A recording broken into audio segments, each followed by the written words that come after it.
channel.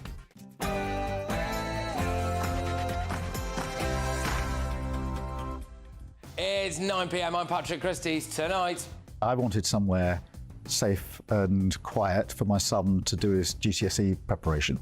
I needed it to be secure because of the situation we were in. what kind of man throws his own child under the bus? And Getting jabbed, wearing masks, and working from home if we can really will help prevent infections and help prevent the NHS being overwhelmed.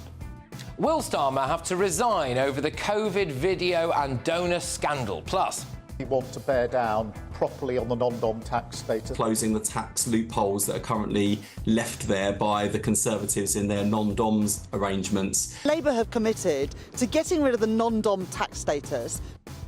are Labour economically illiterate? They said that non-DOMs would fund everything. Now it emerges their tax grab will raise no money. And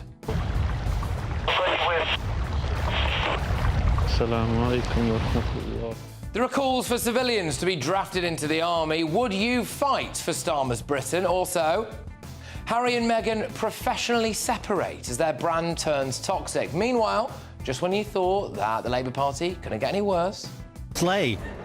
The vibes are slay. grief. On my panel tonight is The Telegraph's Madeline Grant. We've also got Tory peer Lord Bailey and ex-Labour Party advisor Matthew Larser. Owen, can you tell me, please, what happens next here?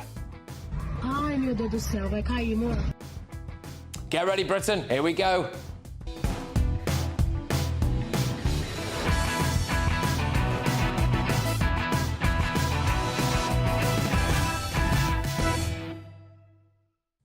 You're about to pay for Labour's economic disaster. Next.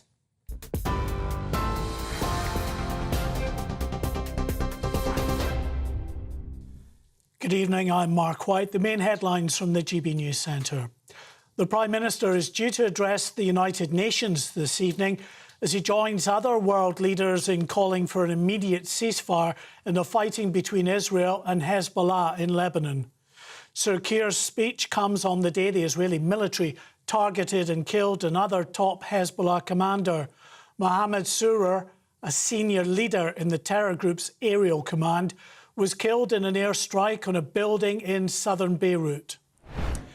Well, these are live pictures overlooking the Lebanese capital tonight on a day that's seen fierce cross-border fighting. US Defence Secretary Lloyd Austin has warned the situation is rapidly escalating. And we now face the risk of an all-out war. Another full-scale war could be devastating for both Israel and Lebanon. So let me be clear. Israel and Lebanon can choose a different path.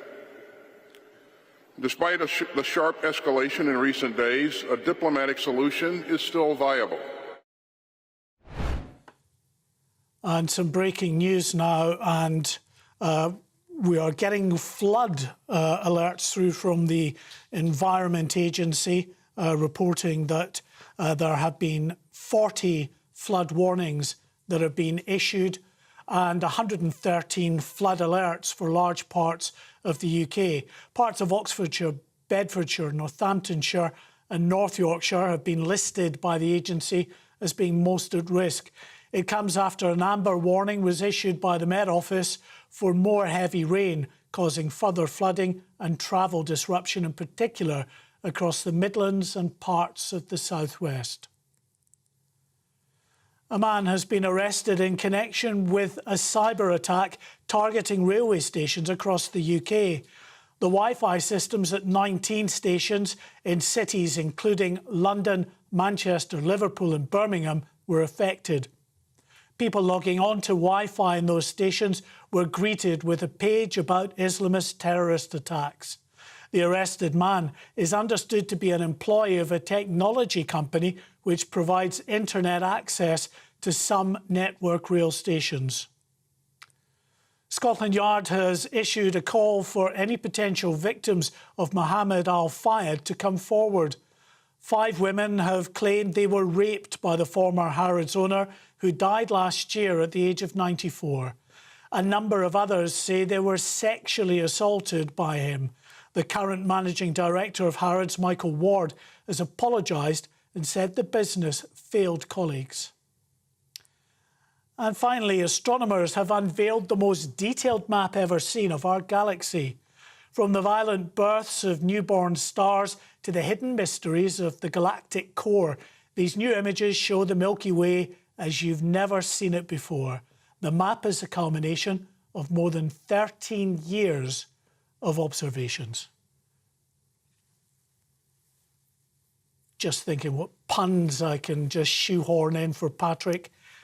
Top superstar. Well, he's out of this world, isn't he? Over to Patrick. For the very latest GB News direct to your smartphone, sign up to News Alerts by scanning the QR code or go to gbnews.com/alerts.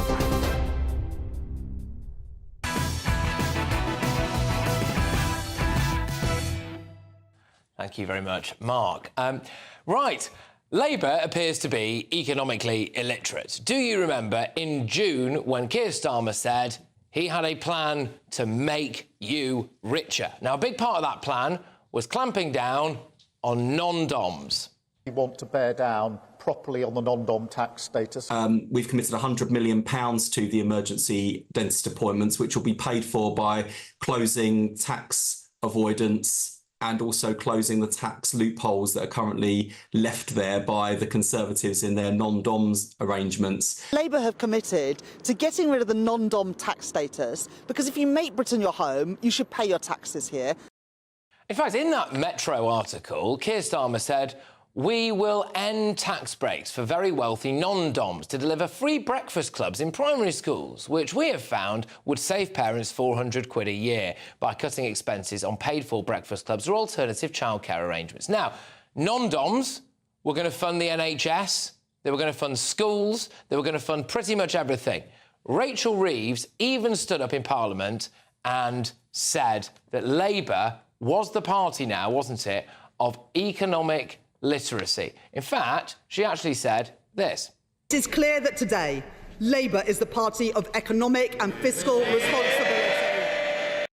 Well, today it's emerged that this is, frankly, a load of rubbish, because the government spending watchdog is expected to reveal that Keir Starmer's promised tax crackdown on non-DOMs could raise nothing. Not a penny. In fact, it might end up costing us. Labour later predicted that implementing its changes could raise an annual £1 billion in the first year, which will be put towards funding universal school breakfast clubs and more hospital and dental appointments. But now that means there's a £1 billion black hole, doesn't it? All of their own making, of course. If only they could have seen this coming, that the world's wealthiest and most mobile people might simply leave Britain if the socialists come to kick their door down and demand their money. Of course, the other kicker here is that if they leave entirely, then they pay no tax at all, which means what exactly? Who's going to pay for Wes Streeting's 40,000 extra NHS appointments a week? And just 2 days ago, Rachel Reeves already spent the non-dom money on breakfast clubs. So who's going to pay for all of this? Maybe the millionaires will cover the costs. Oh, no. Wait, a record number of millionaires are set to leave Britain this year as well to escape the Red Terror. But that's all right, because people who write for The Guardian don't care. Britain's millionaires are fleeing. Good night and good luck, that chap said. Well, if the non-DOMs won't pay for stuff and millionaires won't pay for stuff, then it's us, isn't it? We're stuck with the bill. Shall we just have another little look, shall we, at that article that Keir Starmer wrote where he said that he had a plan to make us all richer? Yeah, he said, oh, make it all richer. Well, actually, really, what he should have done was just cross that out and write the word poorer in there. We fixed it for him. There we go. Just as a final thought, Keir Starmer is now so desperate that he's claiming responsibility for things that have nothing to do with him. He says, we've secured investment to create one of the largest AI data centres in Europe. Slight problem, this deal was agreed in April under the Conservatives. Buckle up, everyone. The Labour taxman is coming knocking. Let's get the thoughts of my panel this evening. I am, of course, joined by the wonderful Madeline Grant of The Telegraph. I've also got Tory peer Lord Bailey and ex-Labour Party advisor Matthew Larser. Madeline, I'll start with you on this. Labour's non-dom nightmare, shock horror. They ain't going to be paying for anything. Well, the thing is, this was, as we heard during the package that you just had there. It was the constant refrain of the general election campaign. It often felt to me as if Labour weren't really telling us how they plan to raise money, with the exception of non-dom tax status and VAT on school fees. And they just talked endlessly about these two things and not about anything else at all. And now it turns out that actually the experts who repeatedly warned that if you're going to make life very difficult for a group that is already inherently very mobile at a time when other countries around the world are doing their best to attract these wealthy individuals to come and live there, then guess what? They might actually go ahead and leave. And Labour have chosen to ignore this advice, and now it's been backed up by the Treasury, who warned that they may not even break even with this particular policy. So it's shocking, isn't it? Yes. Well, not shocking. I'm not surprised. Not shocking. I think it's what happens when you put ideology ahead of pragmatism and evidence, which is what they tend to do. Yeah. So will Labour just crack on and do this, or do you think, out of pure ideological madness? 100%. They'd rather be right than effective. The point is, if you're a struggling person in this country, of course you want to hear the idea that the rich will pay more. But what they need to look into is, what are those rich people doing? Rich people pay a lot of tax, and also there's a lot of our entrepreneurs in there. And my real worry is twofold. One, will lose jobs. Those people are the type of people who set up companies. They'll just go elsewhere and set up those companies. We need to ask ourselves, why are other people, other countries trying to attract those people and we're trying to get rid of them? Yes, everybody should pay their fair share of tax, but you shouldn't chase people out of the country who provide employment. Very, very important. And of course, when you hypothecate taxes, and that means when you say, well, we'll take this tax from here and place it elsewhere, you make yourself a hostage to fortune. The idea that you'd be funding breakfast clubs and all that, is that now for the birds? Is that money gone? Well, we're paying for that now. Exactly. But the key point is this, actually, particularly the breakfast clubs, I favour giving the money directly to the parents. Don't do the club, give the money to the parents. Yeah, OK. There's a picture on the screen just behind me here of, Rachel Reeves there, Keir Starmer, poring over the granular detail, presumably. There it is, And for the last couple of years... What a lovely picture. For the last couple of years, Matthew, whenever I've had anyone from Labour on this show or other shows that I've been doing, I said, how are you going to pay for this? How are you going to pay for it? It's non-doms, non-doms, non-doms. And it turns out, actually, they're non-existent. No, that's not. I mean, that's not true. One of the things that we should look at this is an estimate. It's a range of estimates of how much it will raise, and the final figure will obviously be subject to how many people stay and how many people go. But in 2017, when the non-dom rules are changed, I remember those headlines when the Tories changed it. All those headlines saying everybody would flee, there'd be none left. Actually, normally about 5% a year go anyway because they move. That went up to 10%. And actually, the vast majority of the people who are non-doms are actually international, the international people, but they are actually salaried. So they are CEOs, they're footballers, or they're bankers. So they're not, and they're going to work here because they need to work here. It's not just rich people sitting by a pool. We've had some spending commitments. So just to say, we've had some actual non-dom spending commitments. The 40,000 appointments for the NHS a week was going to be paid for by... And it may still well be. It's one of the estimates. But it's this idea that they haven't estimated how many people they're going to put in the NHS. They've given us a definite figure. Yeah, the only thing they're estimating is how much money we might lose. But to go to Matthew's point, that's why this is scary, because, yes, Matthew's technically correct. Most people can't just up and leave, but their company can leave. Their founder can leave. And we are making the country so unattractive, they will make that wrench. Look, I think everybody...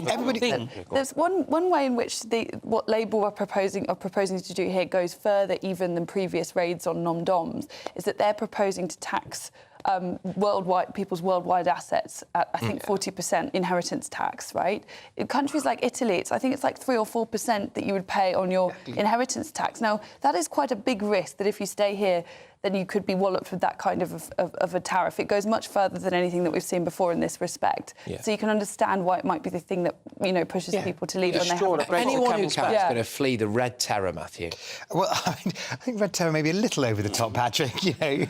Fond of you there I am. Look, I think we don't know what's going to happen on inheritance tax because we haven't had the budget yet. So why have they proposed to do specific things with it? The big problem with because this isn't an inheritance tax, this is non-dom, and we know that they're going to do this. this is a commitment. We haven't heard the other set of tax changes that are necessary because of the fiscal situation that was inherited. If it doesn't work, though, if they don't manage to raise this money through those NHS appointments will still happen. OK, but who's paying for them? It's us, isn't it? It's us. It's non-millionaires. We've just seen their millionaires leaving in droves. The highest access to millionaires. We saw. Well, some of those figures are from estate agents who, and concierge companies. Let's wait and see what actually happens. Also, I believe I'm right in saying it's a record number of mergers and acquisitions in the year preceding the general election, which implies that people were trying to get rid of anything they possibly could before Labour came in. So actually, realistically, it is, your average kind of Joe Bloggs on the street is probably going to end up footing the bill for all this stuff, Matthew. Is that not? Well, I hope that the non-DOMs change will still raise a significant amount of money, and I hope that we can have a fairer tax system under this Labour government. Listen, because people with the broader shoulder should pay their share. Nobody's arguing that people with broader shoulders shouldn't pay their share. What we are arguing is how a supposedly fiscally, focused government can make all these estimations on things that are not going to come to pass. That's going to leave some of the poorest people in this country hanging. Yeah. They're waiting for these things. Don't make promises. We're not going to be increasing taxes on the poorest people in the country. When you see articles there, like Keir Starmer in June, this was a few weeks before people went out and voted for him, and it was a very bold headline that in the Metro. I have a plan to make you richer. And in that article, non-DOMs was one of the key linchpins of that. And if that doesn't exist, then actually, Maddie, it emerges that he didn't have a plan. Right. No.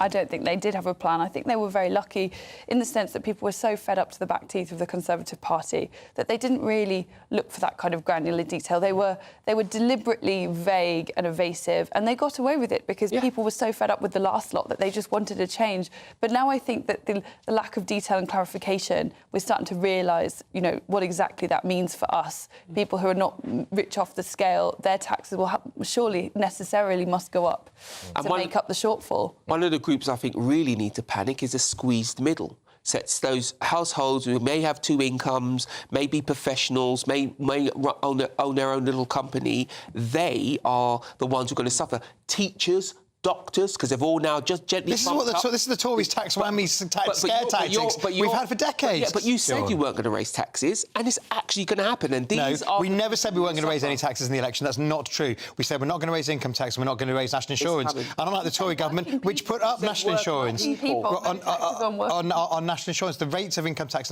One of the problems the government's got is that because of Rishi having called the election in that kind of panic, I've had enough, I just want to get it out of the way, there's been this massive gap between the election victory and the budget.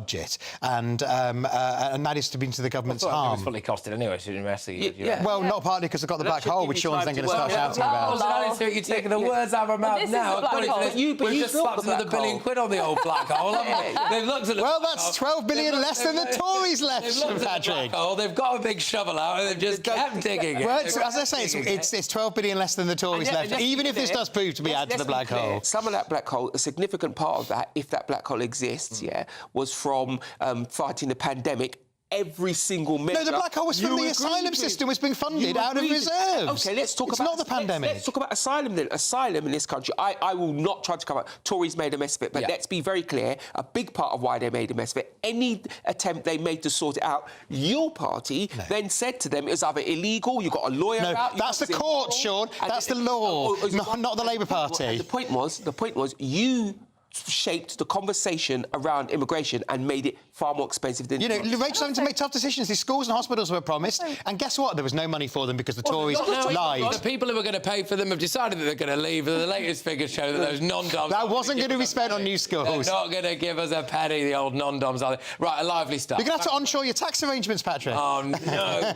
Those Cayman Islands are great this time of year. Right, OK, it is time, talking to this, it's time for the Great British Giveaway, and your chance to win the equivalent of having an extra £3,000 in your bank account each month for the next year, a whopping 36 grand in, yes, you guessed it, tax-free cash. Here's all the details you'll need to make that money yours.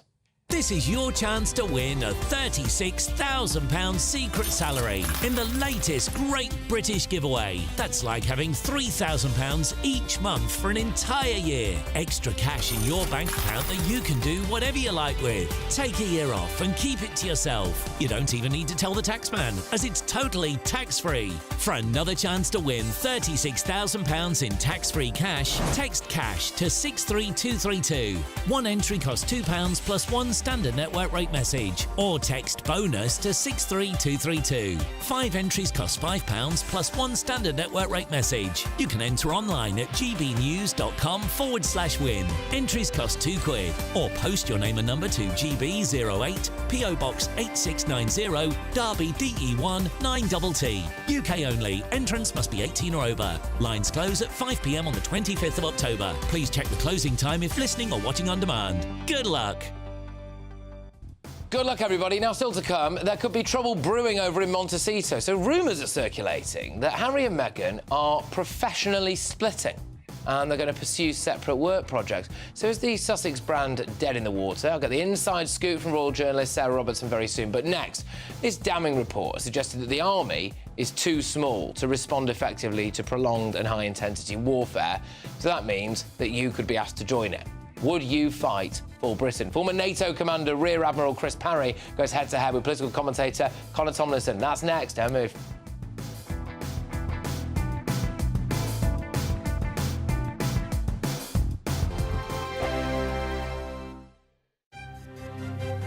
GB News Breakfast. Every day from 6 a.m. You could, if you're getting a bit bored later on and you've got some free time, tune in to Friends. Do you remember that? It's on somewhere in the world all the time. Probably one of those incredible. obscure TV channels. It's a big anniversary today because apparently today was 30 years ago was when it first hit the screens. In 1994. Just before, or just after I was born, 89 me. The show ran for 10 series, becoming one of the most popular sitcoms of all time, and it scored numerous accolades, including 62 Primetime Emmy nominations. Joining us now in the studio to talk everything Friends and the big anniversary is showbiz reporter Steph Tetchy and my friend as well. Happy Friendsniversary, guys. Yes, today is quite a monumental day for one of the most incredible sitcoms to ever hit our TV screens. That it's on somewhere in the world. There's millions of people around the world who are watching reruns, watching either streaming of Friends, and it doesn't get boring for people. I think, 30 years later, just that it's such a simple concept. 6 New Yorkers just following their lives and their friendships. It proved a hit with loads of viewers worldwide. The casting was super. It was so incredible, and the thing is, these were all fresh faces at the time. It wasn't like they picked people who were at the top of the game then. And I think it was such a hit with viewers is because they became our friends as well over the years. But obviously today is played with a bit of poignancy because, there is one friend that is missing. And the creators of the show, Martha Kaufman and David Crane, saying that today is a bit fraught for both the cast because of Matthew Perry's passing. And he was known as one of the funniest friends, as most people would describe him as. And so today is kind of marred with sadness. GB News, the People's Channel. Good afternoon, Britain. Your lunchtime update on the stories that matter across the UK. From breaking news and insightful analysis, inspiring stories and lively debates. You're comparing yourself to a former Prime Minister. Which is it? Stay informed, stay updated, stay entertained. I just don't know how anyone would not want to be there. Every weekday from midday. We are Good Afternoon Britain, only on GB News. Britain's news channel. Are the newspapers getting you down? My wife didn't divorce me that month. Struggling to separate the wheat from the chaff? I know that it's a bit of a circus at the best of times. Well, don't worry. Headliners has got you covered. We'll take the burden of reading the day's news, and if we get depressed, who cares? It's an occupational hazard, frankly. That's Headliners on GB News from 11 p.m. till midnight, and the following morning, 5 till 6 a.m. on GB News, the comedy channel. Nah, just kidding. Britain's news channel. The Britain I grew up was the most peaceful, gentle society that has ever existed. That has been destroyed. Opinion polls show immigration is the #1 concern to the British public. Are you proud to be British? Yeah, I'm ever so proud. My name is Stephen Edgington, and in this documentary, I want to find out how Britain became a nation of immigrants. Immigration, the truth, available at gbnews.com.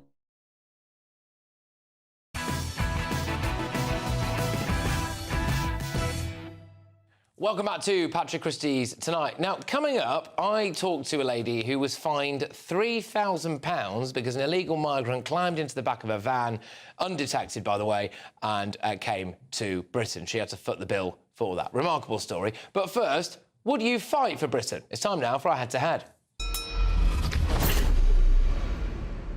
So a damning report has warned that Britain's armed forces are too small and lack the mass, resilience and coherence to win a prolonged and intense war. The House of Lords International Relations and Defence Committee has concluded that the country urgently needs to adopt the mindset of a nation under genuine threat, and it's called on Brits to be prepared to defend their country. So during the election, Rishi Sunak pledged to bring back mandatory national service, with every 18-year-old made to spend a bit of time in a competitive full-time military commission or spend one weekend a month just doing something like volunteering. But it comes as experts warn that the Middle East is on the brink of all-out war as Israel prepares for a ground assault of Lebanon.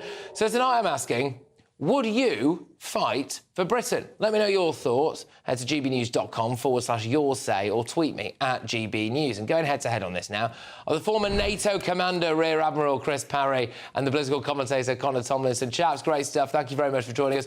Look, Connor, I'll start with you. You're a young, virile chap. Would you be fighting for Britain? Well, I appreciate the compliment, Patrick. My follow-up question to that question is where, who and why? Because for those who think that it's only young, blue-haired snowflakes that aren't too keen on strapping a bandolier on and going and shooting a bunch of Russians or Gazans, I would remind them that for the majority of my life, the UK and America have done some pretty unsuccessful foreign policy ventures in lands for some very strange reasons, such as hoping to bomb Iraq into having pride parades, for example.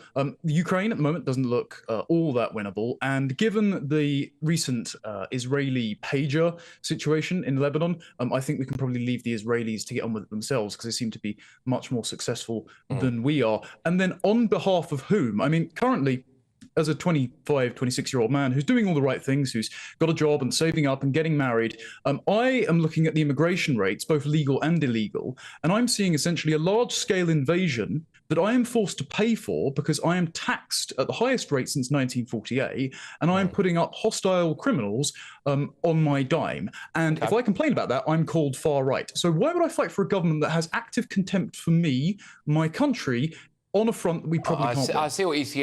You have reservations seriously about fight for this version of Britain. Look, I understand that. Chris Parry, I'll bring you in now. So, former NATO commander, Rear Admiral Chris Parry, go on then. So, come on, why are we all cracking on, fighting for Britain? Well, we don't have to fight for Britain. That's why we have armed forces. But we've got a situation in the world today now that's probably the most dangerous since 1945. We don't have the assurances that we had in terms of being able to combat autocratic regimes that, frankly, want to do us harm. We've got a combination of China, Russia, Iran, North Korea. They're basically consolidating their hold on Eurasia. They're keeping America, obviously the world superpower, off balance in 4 regions right now: Ukraine, the Middle East, North and South Korea, and the South China Sea. And I would say always that war is only an option if the alternative is worse. There's no question about that. And I think out of the 3 of us, I'm the only one who's actually fought for this country. Yep. So, I think I can speak with some authority. The fact of life is people in the armed forces don't want to go to war. It's a real pension trap, to tell you the truth.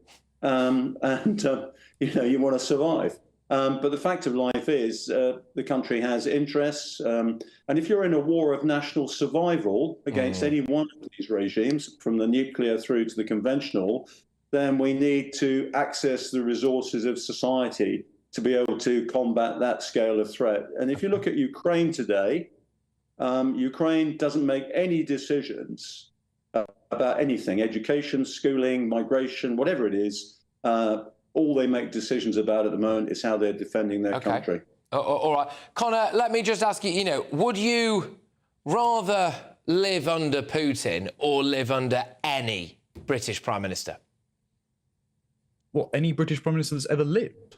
No, or anyone that we could ever have. This is my point, which is that would you rather ultimately do whatever it took to fight for Britain if the alternative was someone like Putin, which I think Chris was trying to allude to there, which is that if it was a fight for national survival against someone like China or Russia. So would you ultimately fight for us no matter what in that case, do you think? It's kind of difficult to ask that question because I don't have any allegiances to Russia because I'm not a Russian. But I will point out that it's hard to feel any allegiance to the current government when they're actively demographically replacing their own population. And we lock up more people for speech violations than Vladimir Putin does himself.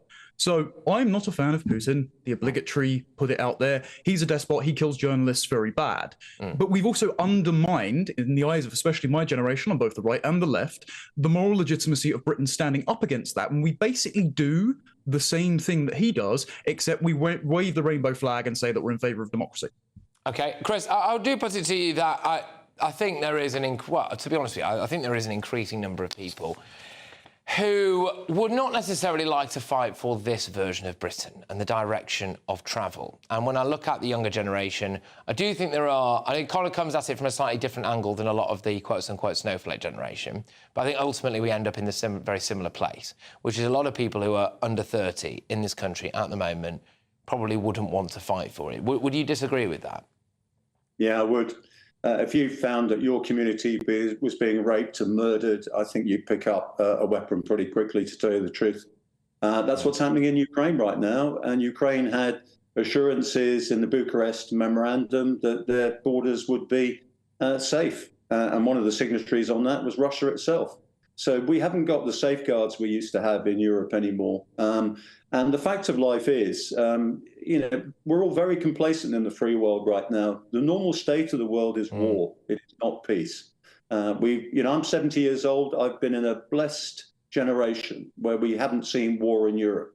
But, Putin, Xi Jinping, Kim Jong-un, Iran, they're all threatening war against their enemies at the moment. And 3 of them are nuclear powers. And unless we actually front up and say, look, we have the will to be able to fight you, then we can't deter them. It's as simple as that. And the more that Putin and Xi Jinping hear that the population doesn't really want to pay for defense, doesn't really want to fight, that makes them happy indeed. I was at a conference today where, I heard the head of one of our armed forces say, we're just going to make the government happy. That's our role. Well, actually, I countered that and said, no, your role is to make Russia and China feel unhappy. And that's the role of defense. I think, one thing we've got to remember is what Trotsky said. He said, you might not be interested in war, but we're in a situation now where war could be interested in you. And unless we actually say to ourselves, Connor's going to fight. He is, if his interests are threatened, he's going to fight if it comes to it. And a lot of people say to me, yeah, I'd fight for my neighbours, I'd fight for my street. I would say, as a former commander, much better to fight somewhere else so people don't come down your street.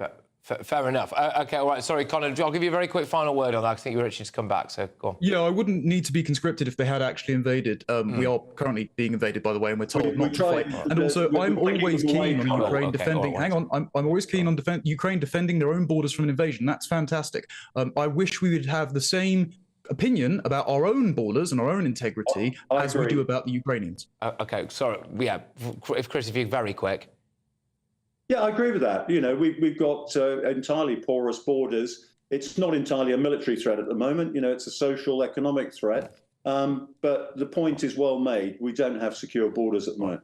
Chaps, fantastic stuff. Thank you very, very much. And that was former NATO commander there, Rear Admiral Chris Parry, and the political commentator Connor Tomlinson. Right, OK. So coming up, do you remember this? Have made important exclusions to the design of this policy. Serious violence or sexual offences have been excluded from this policy. Well, it looks like the Justice Secretary might have broken that promise after it emerged that 37 prisoners, including stalkers and domestic abusers, were wrongly freed under the government's early release scheme. And, I mean, this for me is the worst bit of it all. 5 of them are still on the loose. So have the government now put ordinary Brits at grave risk? Reform UK spokesperson, former Prisons Minister Anne Widdecombe, she joins me very soon. But first, there's trouble brewing in Montecito. So rumours are circulating now that Harry and Meghan will split professionally to pursue separate work projects. So is the Sussex brand completely dead in the water? We've got royal journalist Sarah Robertson with the lowdown, and also apparently they're trying to stage some kind of PR fight back as well. What's going on? She'll tell us. Hello again and welcome to the latest forecast from the Met Office for GB News. Very wet overnight for some places with the risk of further flooding. Rain then clears to showers through Friday. Colder but brighter weather arrives from the north. We've already seen that for Scotland through the day, but across northern England, Northern Ireland, wet weather has been persisting all day. That then moves south overnight, merging with some heavy downpours across central England and Wales. And these are the areas that saw flooding earlier in the week, and so an amber warning in force because of the risk of 60 millimetres in just a few hours overnight. Could be some transport disruption first thing because of the effects of that rainfall. But by the morning rush hour, the heaviest downpours will actually be occurring across the south coast, parts of Hampshire into Sussex and Kent, clearing away gradually from the rest of the south. Brighter skies across Wales and northern England by this stage. Northern Ireland and Scotland seeing a mix of sunny spells and showers. And it's a cold start to the day in these areas, with temperatures in some places down in the low single figures. The cold air because of northerly winds, and those northerlies extend countrywide through the morning, helping to push away the last of the rain and bringing brighter skies for many and drier weather finally across much of the country. Having said that, there will be further showers, these not as heavy or as prolonged as recent weather, but certainly a mixed afternoon to come. Sunny spells and showers and a cold wind with highs of just 15 Celsius in the south, 10 in the north. Now, Saturday starts off chilly, a touch of frost in places. Bright, though, across the south and the east, and we keep decent spells of sunshine into the afternoon. Western and northern Scotland, Northern Ireland, northwest England and Wales will see further showers. And by Sunday, after a dry start, unfortunately, we've got more wet and windy weather arriving from the west and the southwest. The king of breakfast TV is back. That's right, Britain's favourite TV host, Eamon Holmes, returns to Britain's hottest breakfast programme. Breakfast every day from 6 a.m. only on GB News, Britain's news channel. Every Saturday, 10 till 12, we'll bring you all of the news that you need to know. We'll also remind you that there is so much to smile about. It's my favourite time of the week. I get to relax, enjoy some light-hearted stories, and let Ellie teach me about fashion too. That's Saturday Morning Live, every Saturday, 10 till 12. Only on GB News, Britain's news channel. This is Britain's Newsroom, where your voice matters. It's just astonishing. With expert analysis and honest opinion, we don't just keep you informed. We bring you unique perspectives you won't see anywhere else. Can't argue with any of that. When the news happens, it happens here. On Britain's Newsroom, weekdays from 9:30 a.m. Only on GB News. Good afternoon, Britain. Your lunchtime update on the stories that matter across the UK.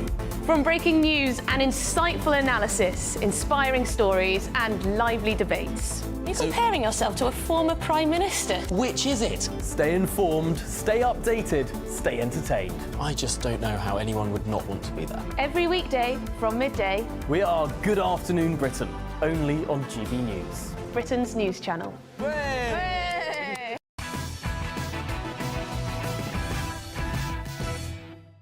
Welcome back to Patrick Christys Tonight. Now, many critics wonder if the Duke and Duchess of Sussex will be together forever. And the cracks could be starting to show for the runaway royals. The sources reveal that they have executed a, quote, professional separation after being dropped by Spotify and seeing their joint Netflix deal fall flat on its face.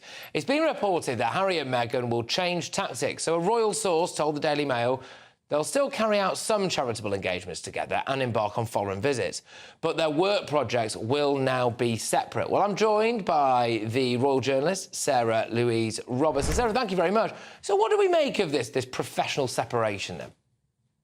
I'm fascinated by this, Patrick, I have to say, and I've been predicting this quite a while, ever since we saw these tours that they've been going on. And we've seen what's happened as well with these reports that have happened in the Hollywood Reporter, which is really seen as the Hollywood Bible. I mean, this is something that's read by industry bigwigs. And Meghan's been labelled names such as a dictator in high heels, and the Daily Beast has come out and called her sometimes that she would have attacks like a demon. I mean, this is incredible inflammatory language to use against Meghan Markle. But it just points now that all bets are off in terms of, Hollywood gunning for them. And I don't think they could have had a worse PR week than they could possibly have had this last week. So what they've done now is they've decided to have these separate interests. Harry's on this 8-day solo tour in New York, which is going to culminate over here in the UK. But as far as I'm concerned, 8 days away from Meghan Markle's grasp or clasp, whatever you want to call it, that to me is just signal. It's just a hop, skip and a jump to Splitsville as far as I'm concerned. I think the writing's on the wall. He hasn't looked happy for a while. Despite contrary to reports, he didn't look very happy when he was on that supposed tour in Colombia. And people have said, actually, he looked a bit happier when he was in New York. He was a bit more, how is it someone put it? Human. That was it. We saw more of a human. He was humanized on this New York trip. So actually, this New York trip's been a bit more beneficial for Harry because he hasn't had the worries. We've not heard him have a go at the press or go on about security following him. You know, that last trip to New York where they claimed that they were being hounded by paparazzi. We've heard none of this time. The Fast and the Spurious. Yeah, the Fast and the Spurious, it's in because many people thought that it didn't actually exist, that kind of low-speed car chase that they said. Now, I will just say this. Look, I've obviously dished it out a fair bit to Harry and Meghan, as many people have over the course of the last few years. I really do hope that they stay together. I'm a big believer in marriage. I've recently got married myself. There's also kids involved with them, and I would hate to see, anything go on there. But they are also, as well as a couple, a brand. They tried to make themselves a brand. Now, if they realise... They failed, Patrick. This is it. If they realise that they've failed as a brand and they start opting to operate professionally in a separate capacity, then I suppose that is going to have an impact on their personal relationship, isn't it? Well, of course it is, because remember Meghan made that famous silly comment where she says, we're like salt and pepper, we move together. I mean, whatever that meant. But anyway, she came out with that, and then now we've seen that they're actually working together has done them no good whatsoever. They've had a disastrous time in Hollywood. Everything they've touched has just gone wrong. They were dropped by Spotify. They're coming to the end of their contract with Netflix. That's set to run out next year. And I've been told that at the moment, there's no plans for it to be renewed. The Heart of the Invictus documentary that Harry did, that sank without trace. It failed to sort of set alight with viewers. She's brought out this thing, American Riviera Orchard, where she sent a few jars of jam to some famous friends. Again, nothing's really come of that. And so together, it's just not looking good for them. So I think now, as a way to try and salvage their own reputations, they've decided, OK, let's just try and see if we can do something solo. Meghan probably in her head thinks that, Harry's complaints against the media and against his family, I think now she sort of wants to distance herself from that and align herself with powerful people in Hollywood. Harry is I think, missing royal life in a way, even though he claimed to want to run away from it. He's missing the status that being a working royal gave him. We've seen he's talked about service, how he still wants to play a part in his humanitarian causes, and that's what he set out to do. But I think what's really fascinating this week as well, which I can't get over, she hired this massive agent, this Hollywood power broker, Ari Emanuel. How did he fail to stop this Hollywood Reporter piece from going out? I mean, that in itself, Patrick, speaks volumes, doesn't it? But Meghan herself, she seems like she's wanted to align herself with the likes of Oprah, these Hollywood types. She obviously sees that's where her power base is that's what she's trying to build there. Because the thing with Meghan is her eyes are on a political career. It always has been the case of her that her eyes are on a political career. It's interesting, isn't it, on that? Because I think just to say on that, because I think you made a really good point, which is that if Harry is looking to return to royal life or be in that orbit, well, he said that Meghan isn't going to come back to Britain. I think we all know that. If you also add into the mix exactly what you've just said there, which is if Meghan does have political ambitions in the US, then Harry might not want to be, overtly political. We know that he's kind of ventured into that zone before. We might not want to be overtly political. So it would make sense for them to go their separate ways, professionally speaking, to both line up those next offshoots, wouldn't it? And the only issue for Meghan is, potentially, that we've just seen a load of stuff here, as you were alluding to there, about people saying she's a dictator in high heels, she's fuming and barking orders, she's broadly belittled staff. So she will need to do a PR revolution job on herself if she's going to get anywhere, won't she? Massive. I mean, I pity the person who has to do that for her. They've tried already this week. They've released this report in Us Weekly, which is one of their favoured magazines. The editor of that, Dan Wakeford, he used to be the editor-in-chief of People magazine, which is another one of Meghan's magazines of choice. It's interesting. He's took upon himself to get these so-called members of staff who have come out and tried to say what a wonderful boss she is. They've come out named, as opposed to the unnamed sources that were in the Hollywood Reporter and the Daily Beast article. So that's the start of the PR offensive, the move to sort of try and clear her name. But there's a long way to go yet, Patrick. I mean, those revelations are damaging, and we still have never seen the results of the royal family inquiry into the alleged bullying that took place when she was a working royal. I wonder if we ever will. I wonder if we ever will. So, no, we won't. We won't. Thank you very, very much. Absolute delight to see you again. Take care, Sarah Louise Robertson there. Coming up first, he threw his own son under the bus, didn't he?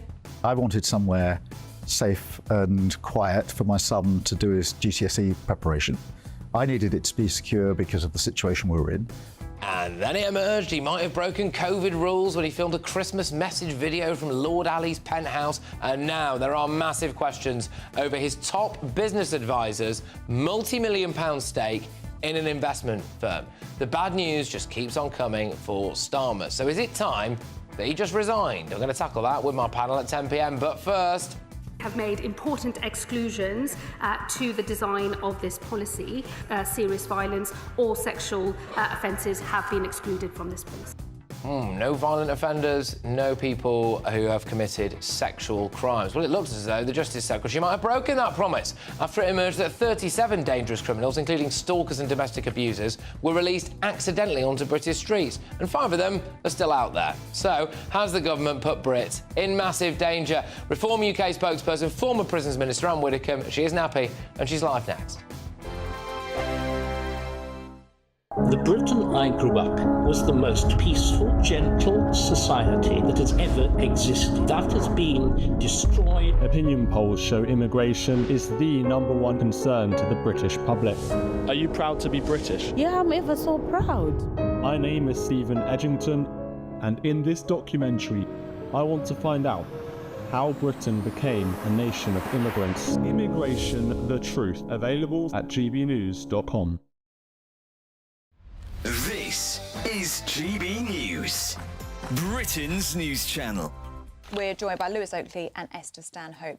And Lewis, let's start with free gear care, shall we? It's been the story of the week, and apparently it's led to, well, calamity in the polls. Yeah, so he has dropped by 26 points in the opinion polls. And, I mean, it's just been sort of going down from day one. He didn't even start that high.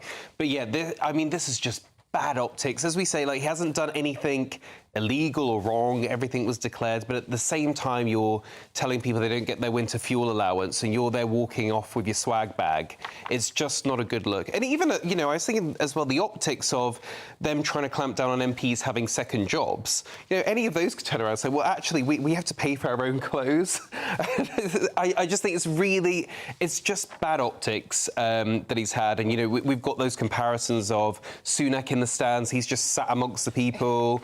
And Prince William goes to Villa games, albeit in the director's box, but it's not an 8k per game seat. And by the way, can I just mention, this isn't just an isolated Labour incident. Since the start of their tenure, they were accused of filling the civil service with previous Labour donors, previous Labour aides, people who worked for Labour Together think tank. The civil service is meant to be politically neutral, and they bypassed a lot of procedures to get people into their positions, not least the Chancellor Rachel Reeves, who parachuted, Ian Caulfield his name was, who donated £5,000 personally to her, and then he ended up in the Treasury with a 175k a year job. Yes, he did resign after it was revealed in the Times, but it does make you wonder, you know, you've spent years having a go at the Tories for this, and you do exactly the same thing. Yeah, it's full of hypocrisy, and also the whole Sue Gray thing, and they were slagging off the Conservatives for not towing the line, and now they're being hypocrites because now they're taking freebies. GB News, the People's Channel. Are the newspapers getting you down? My wife didn't divorce me that month. Struggling to separate the wheat from the chaff? I know that it's a bit of a circus at the best of times. Well, don't worry, Headliners has got you covered. We'll take the burden of reading the day's news, and if we get depressed, who cares? It's an occupational hazard, frankly. That's Headliners on GB News from 11 p.m. till midnight, and the following morning, 5 till 6 a.m. on GB News, the comedy channel. Nah, just kidding. Britain's news channel.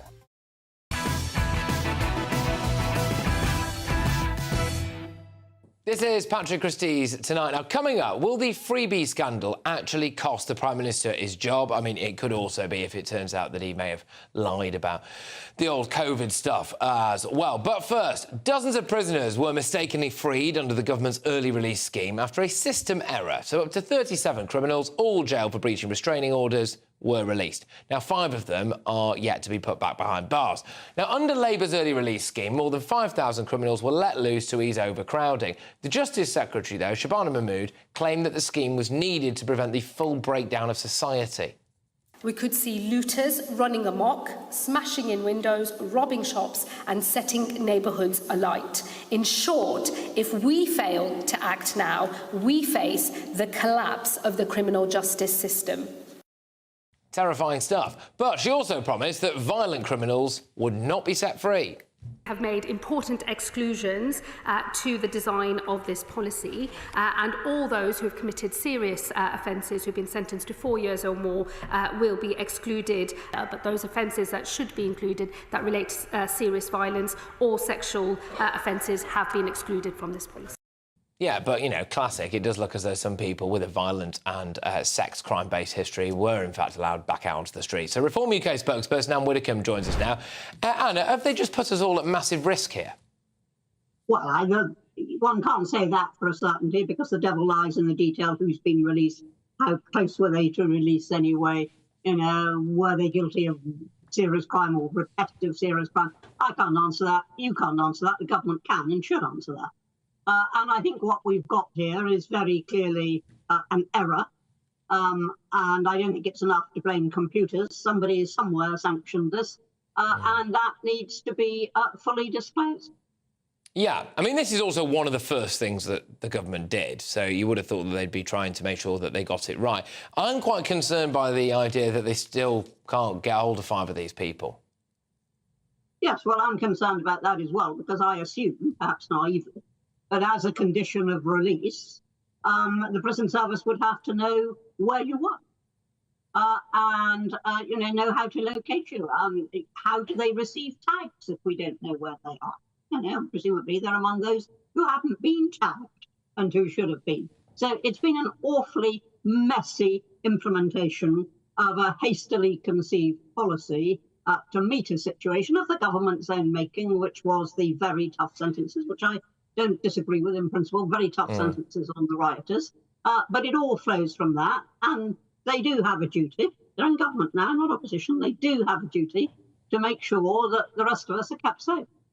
I think that was the key condition for most people, wasn't it? Like, if you are going to let these people out, then we trust that those people will be kept tabs on or tags on, quite literally. And if it turns out that that's not been the case, and some of those people were not actually supposed to have been released in the first place, and some of the people who you did release were back in prison less than 48 hours later because, shock horror, it turned out that they were actually really wrong-uns, then that is a bit of a condition that Labour might have broken. But there's another aspect to this stuff, which is that at Labour Party conference in Liverpool earlier this week, the Justice Secretary, again, Shabana Mahmood, made this quite eye-catching policy announcement. And it is clear now that if we change how we treat women in prison, we cut crime, we keep families together, and we end the harm that passes from one generation to the next. And for that reason, I am today announcing that this government will launch a new body, the Women's Justice Board.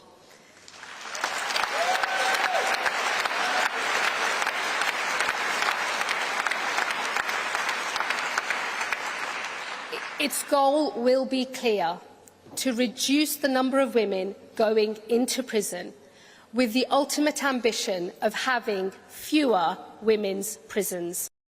Anne, what do you make of that? It's appalling. First of all, if a woman has committed a crime so serious that the courts think she should be sent to prison, it's the duty of the government to find the places, not to second-guess the courts. That's the first thing. But the second thing is, I wonder if she's thought this through. If we get into the habit of believing that if you're a woman, you won't be sent to prison if you commit a crime, men will take advantage of that, and they'll ask women to do the dirty work, because they will say, oh, but you aren't going to prison. You know, I might, but you're not going to prison. And I will actually embroil women in crime. I don't think she's thought it through, but I think, in principle, you know, we are all equal, and it should be down to the courts to determine whether there should be a prison sentence or not some policy which says, if you're one sex rather than the other, well, we're going to treat you more gently. That is quite wrong. I think you make a cracking point, actually, about we've seen the way that especially drug gangs operate, which is that what they realised they could do is get increasingly younger and younger people to go and commit these crimes or run the drugs for them, etc. Well, they would just do the same thing with women, wouldn't they? If it turned out that women weren't going to be sent to prison, that's exactly what they'd do, which is really, I would argue, in many ways worse, actually. But Anne, look, thank you very, very much. Always a pleasure. The wonderful Anne Widdecombe there. Now, coming up, I've got an extraordinary interview for you with a woman who found a migrant in the back of her van, illegal migrant, I should say, in the back of her van, but was then charged £3,000 by Border Force for, quote, unknowingly smuggling a migrant into the country. So she tells me her absolutely astonishing story very, very soon. It's not to be missed. But first, another day of torrid headlines and more revelations about Keir Starmer's freebie scandal. Is it time now for the PM to resign? I put all of their alleged corruption and Donagate scandals in one devastating list. Stay tuned. That warm feeling inside from Boxed Boilers, sponsors of weather on GB News. Hello again and welcome to the latest forecast from the Met Office for GB News. Very wet overnight for some places with the risk of further flooding. Rain then clears to showers through Friday. Colder but brighter weather arrives from the north. We've already seen that for Scotland through the day, but across northern England, Northern Ireland, wet weather has been persisting all day. That then moves south overnight, merging with some heavy downpours across central England and Wales. And these are the areas that saw flooding earlier in the week, and so an amber warning in force because of the risk of 60 millimetres in just a few hours overnight. Could be some transport disruption first thing because of the effects of that rainfall.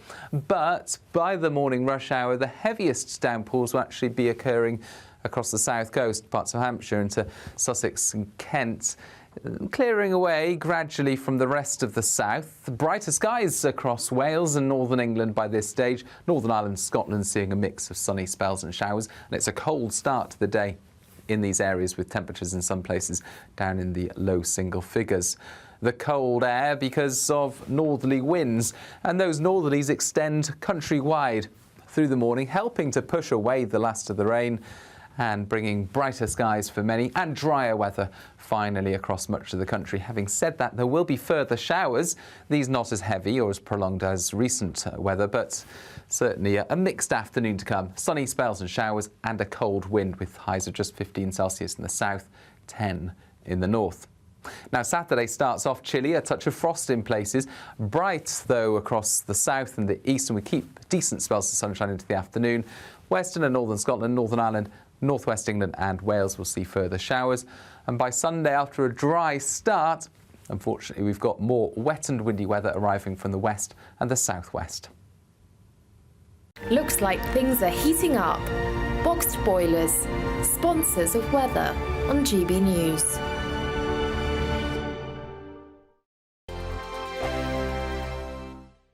You could be the next Great British Giveaway winner with a whopping £36,000 in tax-free cash in your bank account. Imagine getting the winning phone call for that.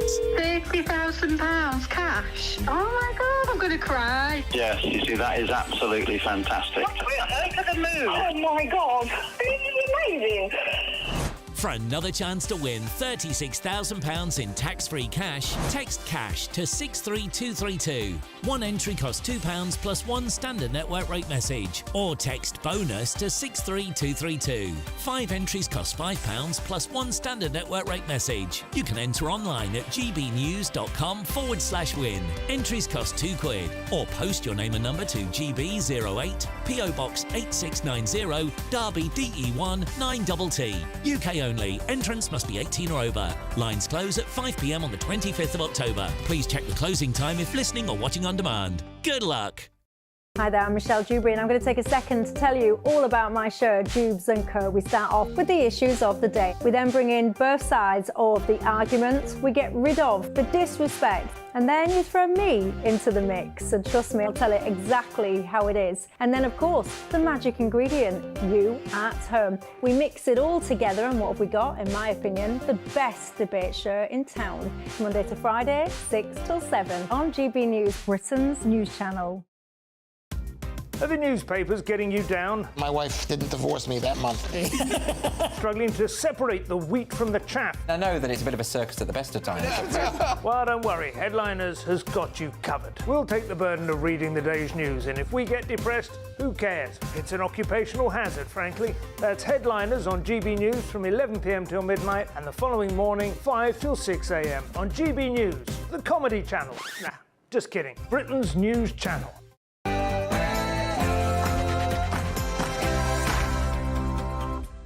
It's 10 p.m. I'm Patrick Christys. Tonight, I wanted somewhere safe and quiet for my son to do his GCSE preparation. I needed it to be secure because of the situation we were in. what kind of man throws his own child under the bus? And getting jabbed, wearing masks, and working from home if we can really will help prevent infections and help prevent the NHS being overwhelmed. will Starmer have to resign over the COVID video and donor scandal? Plus, then fined you £3,000. Is that right? Yeah, it did, yes. So a couple found an illegal immigrant in their car, then Border Force fined them £3,000. I'm not making that up. I speak to one half of that couple shortly. Also, just when you thought that Labour couldn't get any more ridiculous. Slay. The vibes are slay. OK. I've got all of tomorrow's newspaper front pages tonight as well. My wonderful panel, The Telegraph's Madeline Grant, Tory peer Lord Bailey, and ex-Labour Party advisor Matthew Larser. And can you tell me what happens next here? Ai, meu Deus do céu, vai cair, amor. Get ready, Britain. Here we go.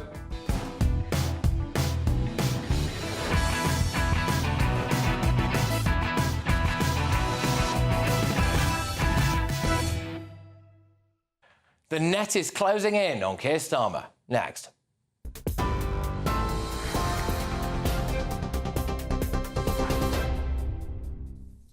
Good evening, I'm Mark White. The latest news from the GB News Centre. And some breaking news with the Prime Minister meeting Donald Trump tonight. In a packed day in which he toured the Nasdaq Stock Exchange and will shortly speak at the United Nations, he's also making time to meet the former president. So Keir said he wanted to establish a relationship with Mr. Trump. And this evening, he's also addressed the latest row around free donations. The Prime Minister told our political editor, Christopher Hope, that it was farcical to suggest he pretended Labour donor Lord Ali's home was his when he stayed there during the pandemic. The Israeli military has targeted and killed a top Hezbollah commander in a strike on the Lebanese capital. Mohammed Sarour, a senior leader in the terror group's aerial command, was killed in an airstrike on a building in southern Beirut. The Lebanese Health Ministry claims dozens have died in Israeli attacks throughout the day. The Environment Agency has tonight issued 40 flood warnings and 113 flood alerts for large parts of the UK. Parts of Oxfordshire, Bedfordshire, Northamptonshire and North Yorkshire have been listed by the agency as being most at risk. It comes after an amber warning was issued by the Met Office for more heavy rain causing further flooding and travel disruption, in particular across the Midlands and parts of the South West. A man has been arrested in connection with a cyber attack targeting railway stations across the UK. The Wi-Fi systems at 19 stations in cities including London, Manchester, Liverpool and Birmingham were affected. People logging onto Wi-Fi in those stations were greeted with a page about terrorist attacks. The arrested man is understood to be an employee of a technology company which provides internet access to some network rail stations. Scotland Yard has issued a call for any potential victims of Mohammed Al-Fayed to come forward. 5 women have claimed they were raped by the former Harrods owner, who died last year at the age of 94. A number of others say they were sexually assaulted by him. The current managing director of Harrods, Michael Ward, has apologised and said the business failed colleagues. And finally, astronomers have unveiled the most detailed map ever seen of our galaxy. From the violent births of newborn stars to the hidden mysteries of the galactic core, these new images show the Milky Way as you've never seen it before. The map is the culmination of more than 13 years of observations. Absolutely stunning images. Those are your headlines for the moment. Now back to Patrick. For the very latest GB News direct to your smartphone, sign up to News Alerts by scanning the QR code or go to gbnews.com/alerts.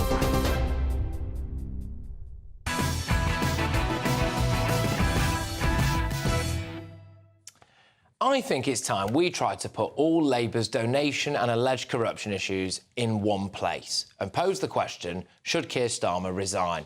Let's start with the Prime Minister. So he accepted thousands of pounds from Lord Wahid Ali for glasses, his suits, his wife's wardrobe, Taylor Swift tickets, and he's used Lord Ali's £18 million penthouse. There is a lot of speculation about whether Starmer has A, breached electoral law by not properly declaring his stays there, B, whether he breached COVID rules by recording videos from there, C, whether he tried to lie and pass that place off as his own home by putting family pictures on a bookshelf behind him, and D, the moral issue, using his son's GCSEs as an excuse to use the pad, despite the fact his son's GCSEs finished a month before their stay ended. Keir Starmer has also accepted more in donations and freebies than any MP, totalling more than £100,000. Then we have the Deputy Prime Minister, Angela Rayner.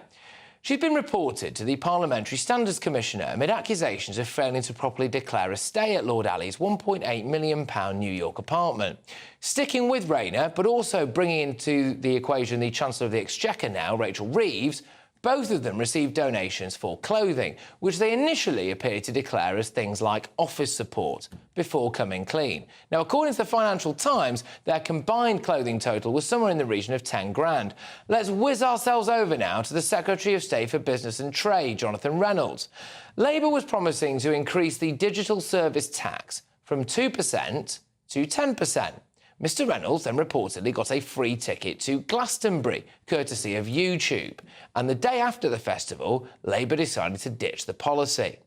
Environment Secretary Steve Reed reportedly accepted football tickets worth nearly £2,000 for a company that was apparently found to have dumped raw sewage into our waterways. Then there's Sue Gray's son.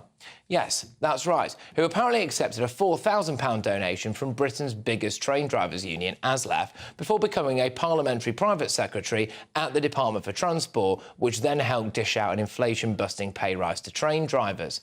Keir Starmer's business advisor is a chap called Varun Chandra, who, according to Bloomberg, has a multi-million-pound stake in Hackloit Capital, representing some of the biggest companies and private equity firms in the world. But its client list is kept a secret. Apparently, he will inevitably deal with this client list whilst fulfilling his number 10 role, which raises questions over a potential conflict of interest.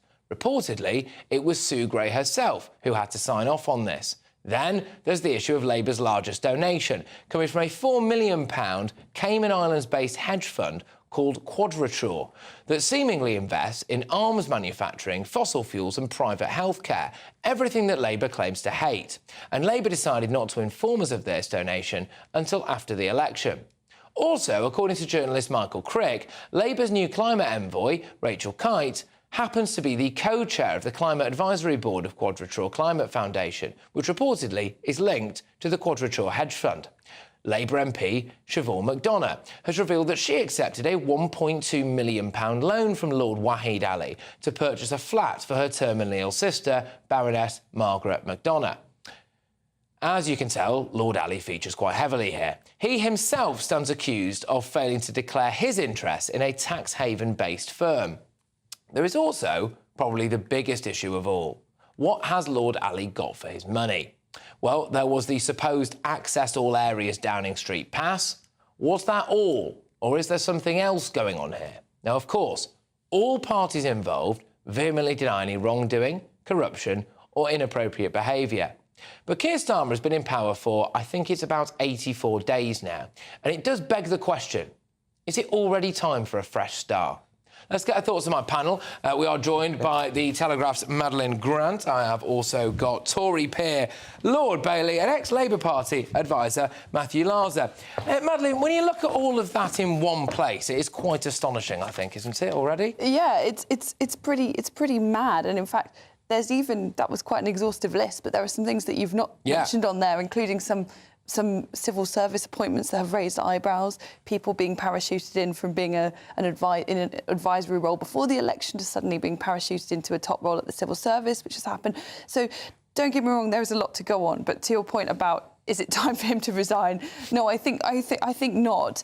But I think what is fascinating here is the extent to which, you know, just the extent to which we're so used to these kind of allegations in our politics and how Labour have consistently been absolutely leading the charge on the Tories when the shoe was on the other foot. I'm quite amazed by the sheer quantity that has come out in such a short period of time. I didn't expect it to happen this soon. I mean, as part of my job, I have to spend a lot of time looking at Labour MPs and following them more closely than like a normal person would. And I knew how terrible a lot of these people were, but I thought the unique horror of Bridget Phillipson is something that the public will have to appreciate for themselves in the fullness of time. But now she's brilliant. I love Bridget. Strong defence there. Strong defence. I'll come to you, Sean. Do you think any of those things I've mentioned there could bring Keir Starmer down? Look, the only reason those things won't bring Keir Starmer down, or haven't yet, is because of the double standard. Let's be very clear. Those things all need to be looked at. Some will look worse than they actually are. Some may break the rules. Who knows? That's yet to be investigated. But the point is, the Labour Party, particularly Keir Starmer, and Angela Rayner, did so much finger-pointing. And I said it before and I'll say it again. Imagine that was Boris, or imagine that as a Tory MP. They'd all be lining up, writing articles saying that person's head has to roll. So why do they work to a different standard for themselves and a different standard for everybody else? And that hypocrisy, I think, will circle back and get them. Yeah. Keir Starmer is apparently, I was hearing the bulletins there, Matthew, just told our political editor, Christopher Hope, that it is, quote, farcical to try to claim that he was making Lord Wahid Ali's penthouse look like his own home. It is. It's not. He brought family pictures. Because he was trying to make it look like he's got a picture of hang on. Can I answer the question, Sean? And didn't tell us. It was Lord Ali's. Can I? Wow. So, can I answer that charge? Well, no, hang on a second. Whilst he was telling us all to work from home, right? So the implication is there. This is my home. Yeah. Right. Go on. I mean, I don't think. No, I actually don't think. I wouldn't have thought that implication watching it, because nor would I have thought that implication when you're watching any of these things. All these things are done basically. Those messages are done, and party election broadcasts are all done in locations, because it is a lot easier to shoot them in locations than to shoot them in somebody's house. I suspect, although I don't know, that in this particular case, that Wahid's apartment was empty, because Wahid has more than one property, he's a multimillionaire, and therefore it was used as a set. In terms of, let me just, because it's very important, in terms of the putting of the photographs and things, that set dressing that you do, because I thought, let me finish. It looked like his office. I mean, who has a house that looks like that? You may, I don't. When I go to stay at my friend's house, I don't tend to bring pictures of my own family. No, he wasn't staying there. He was filming. As someone who I have run several Bring campaigns, right, and I've made those addresses from different places. Not once did I bring pictures of my wife and children and put them in the background. Just simply, I'm sorry. You're correct that the man's busy. You're correct. The man's busy and he has to make different addresses. But I'm sorry. The putting of those pictures. No, that's absolutely ridiculous, Sean. working from home definitely That's absolutely ridiculous, Sean. Should the police investigate that whole COVID issue? What's the sorry, let's just be clear. Yeah. We don't know what. There's no accusation. What's the accusation? The accusation could be that we were under something. I think it was Plan B COVID restrictions at that time, which basically said to everyone, you should work from home where possible. So there's two accusations here, but both of which are vehemently denied at the moment, which is that he may well have broken COVID restrictions, that he was, or been a bit double two-faced over it, telling other people to do things he wasn't doing himself. Right. The other accusation is that he might have broken electoral rules. This is for the later stay. By not declaring his times at Lord Ali's house. Right. Can I answer both of those specifically? Right. On the first thing is what that broadcast is it was a response that the leader of the opposition gets to when the then Prime Minister did a response. It was filmed. I don't think anybody was trying to pretend it was his home. He was obviously trying to pretend it was his office. I suspect that it was done because they thought that filming it in an empty building was more enhanced with COVID regulations than filming it in the leader of the opposition's office, which might have been closed at the time. Because that might let me answer the question, Maddie. Because the point about that is the reason of his own house is that might have broken COVID regulations because you're taking it. I tell you what, he wasn't filming at his mobile phone, Patrick. There was a camera operator, a lighting operator, a sound person, which was within the law. Yeah, but wherever home you're in, those people would be there. Yeah. Yeah. But if it was an empty space, Sean. It's a good job he didn't have a bit of... Well, Wahid wasn't there, as far as we know. But that's not true. You can argue about the COVID restrictions. What's more... Well, you're just trying to all put dirt on him. No, I'm not. Well, I'm asking a question. Okay. You never let me answer them. It's about the campaigning rules, the rules where you have to talk about donations to your campaign. I think that will probably get more scrutiny. OK, Well, then refer them to the police, Sean. So I think that this would be truly absurd to reopen these things, and COVID as well in the past.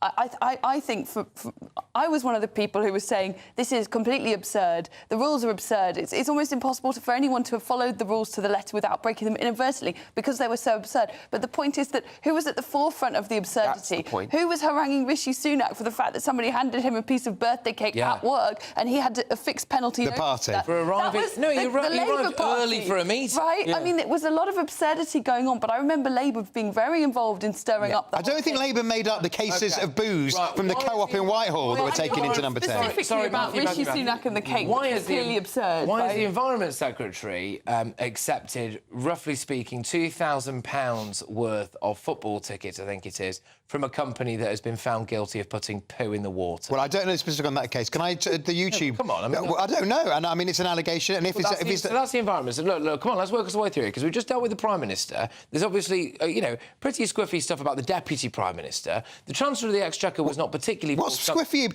Because she closed... There's under investigation for that, I think, isn't there? No, I don't think she is. I think as a standard, I think she's been reported to the standards... But she's declared all that. I didn't know she'd been reported.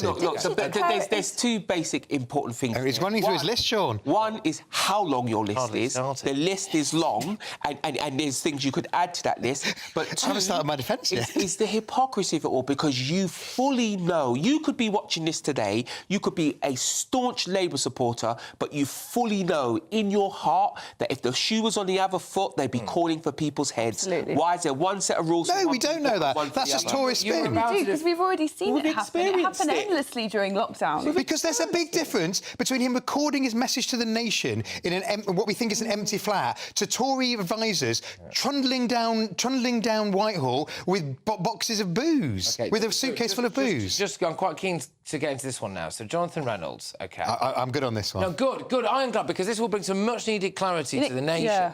Because from a layman's perspective, Matthew, it looks a little bit like a man who was about to introduce a tax on companies like YouTube, received a free ticket from YouTube to go to a music festival, and then the day after he got back from that music festival, decided to not tax. Well, I mean, I can see that the optics are not great, but the idea that Johnny Reynolds single-handedly writes policy like that is just nonsense. That goes through about 9 layers of people, and so one person got some Glasgow tickets. I personally think that they were over the top in taking tickets.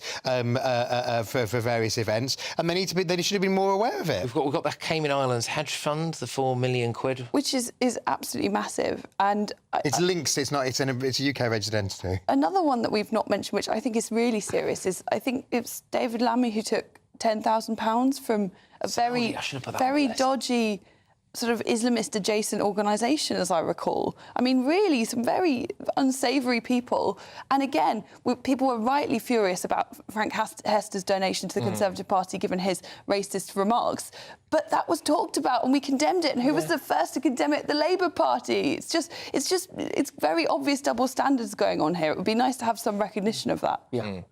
Well, the Tories keep taking Frank Hester's money, even after, you know, what we know that he said, and he doesn't dispute that he said it. He disputes the context, but not the words. So you think that's bad? So what? Well, I don't know about the money. I don't know about the money to Labour. Wahid Ali is a Labour member of Parliament. He's a member of the House of Lords. He has been committed to the Labour Party for 30 years. I mean, one of the ones you came up was because I'm sorry, do you think he should apologise for lending his friend money to get a house for a dying sister that's going to be repaid from the sale of another house? Obviously, we don't all have friends who can do that. I think you think that's a bit odd? Yeah, I do think it's a bit odd.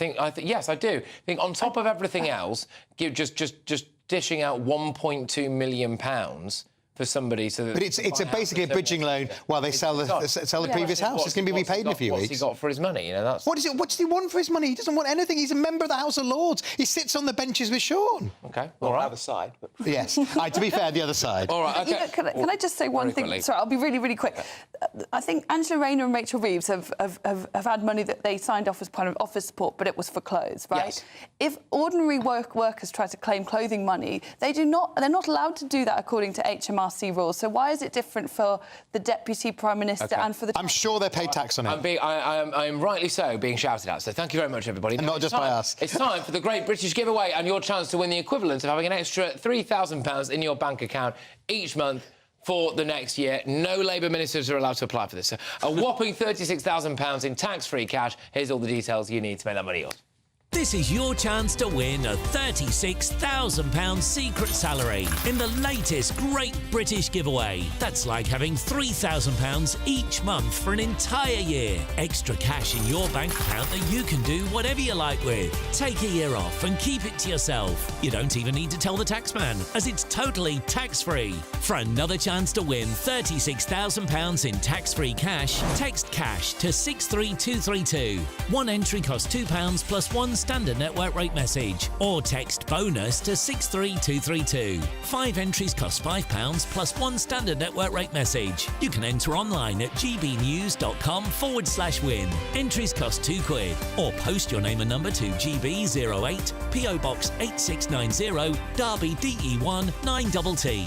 UK only. Entrance must be 18 or over. Lines close at 5 p.m. on the 25th of October. Please check the closing time if listening or watching on demand. Good luck. Good luck. Coming up, I'll have the very first look at tomorrow's newspaper front pages. But first, I've got an extraordinary interview with a woman who found an illegal migrant in the back of her van, but was then charged £3,000 by Border Force for, quote, unknowingly smuggling a migrant into the country. Her story is absolutely astonishing, and it's next.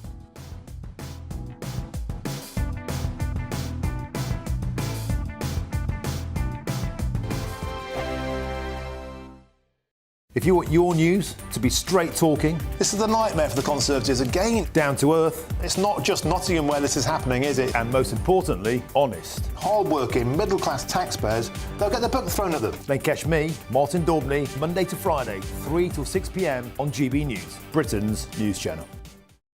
The Britain I grew up was the most peaceful, gentle society that has ever existed. That has been destroyed. Opinion polls show immigration is the #1 concern to the British public. Are you proud to be British? Yeah, I'm ever so proud. My name is Stephen Edgington, and in this documentary, I want to find out how Britain became a nation of immigrants. Immigration, the truth. Available at gbnews.com. This is Britain's Newsroom, where your voice matters. It's just astonishing. With expert analysis and honest opinion, we don't just keep you informed. We bring you unique perspectives you won't see anywhere else. Can't argue with any of that. When the news happens, it happens here. On Britain's Newsroom, weekdays from 9:30 a.m. Only on GB News.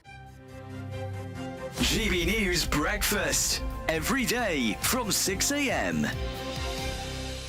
And we've got a treat not only to have you here, but you've brought loads of exclusives for us this morning. Well, your chat with Robert Jenrick. Just for you, Ellie. Yeah, Robert Jenrick, of course, is the front runner to be Tory leader. He is now, yeah. Amongst Tory MPs, yeah, and he's been talking to us for my podcast, Chopper's Political Podcast, about immigration, about criminals being released from prison. Also, really importantly, most importantly, some would say. Yeah, biscuits. Now, biscuits. He was. I should explain to viewers.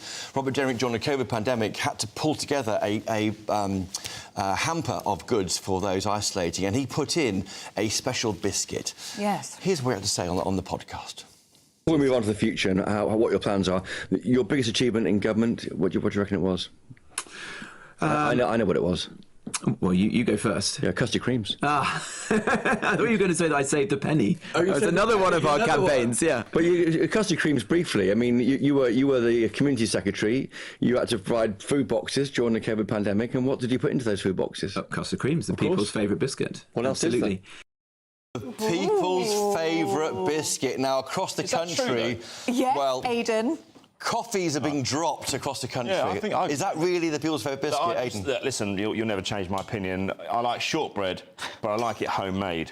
With a sprinkling of sugar. Listen, I'm type 1 diabetic. I had to be quite moderate in terms of my intake, but goodness me. I mean, a nice cup of that's tea. a good one. It's about the shape as well. If you show, some more intelligent biscuit companies, they will make shapes of biscuit that fit into the tea. But it's nothing worse than when you put it into a narrow cup and it won't go in, will it? And you can't hit the... So you like the triangular... Not really triangular. Fingers. Just something a bit elongated that I can turn sideways and dip in like that. Got you. GB News, the People's Channel. The king of breakfast TV is back. That's right, Britain's favourite TV host, Eamon Holmes, returns to Britain's hottest breakfast programme. Breakfast every day from 6 a.m. only on GB News, Britain's news channel.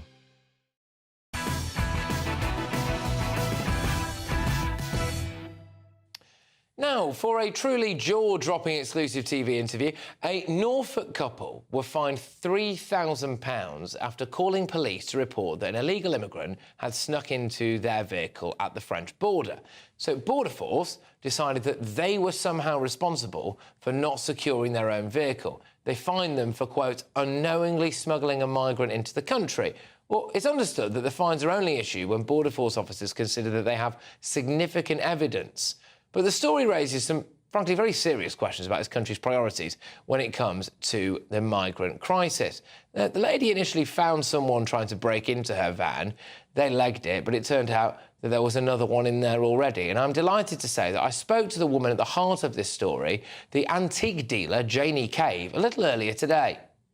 Jane, it's an absolute pleasure to have you on the show. This is a remarkable story. Would you mind just telling our viewers and listeners exactly what happened then?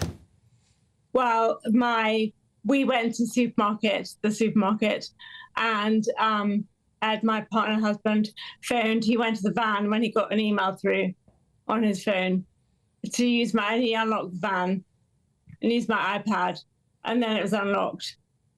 And he thought it was quite windy today. And then he thought, no, it's not windy at all. And he went to the back of the van and there was a leg poking out. So you saw a leg poking out of your van and you thought, someone's broken in? Yeah, he realised it was a migrant and said, get out, stood behind the door, got the man out, and the man got out and ambled across the car park of the supermarket. And then he called me, got back in the van, locked the door, called me and said, get back in here. I've had a face-to-face with a migrant, a bit dismayed by it. And then we came out of the supermarket. That was my business partner and I, Caroline, and I came out of the supermarket and we went on the Eurotunnel. We got checked, the van got checked by customs, border control, and then we got to Barton Mills and the migrant got tapped like this 3 times on the van. We thought, oh, please say it's not a migrant. It is a migrant. Oh, my gosh. And he got in first. So, OK, goodness me, right. So there was an initial encounter with someone who tried to get in, and then they scarpered, and then clearly someone else had... He was the second person, I see. So someone had already got in. Right, OK, so then at this point, by the time that you hear the knocking on the door and you realise what's happened, you are where now? Have you entered Britain again? Norfolk, Suffolk, yes. Right, OK. So then you've had a person, what, sitting behind you the whole time that you've not realised? The whole time, with the furniture.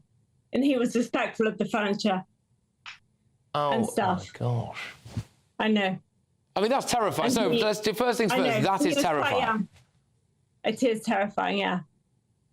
He was quite young. He was under 18 anyway. It wouldn't say if it was a boy or a girl. But so I rang the police, and Ed said ring the police. So I rang them. We met at a supermarket just past there, and somebody was videoing us.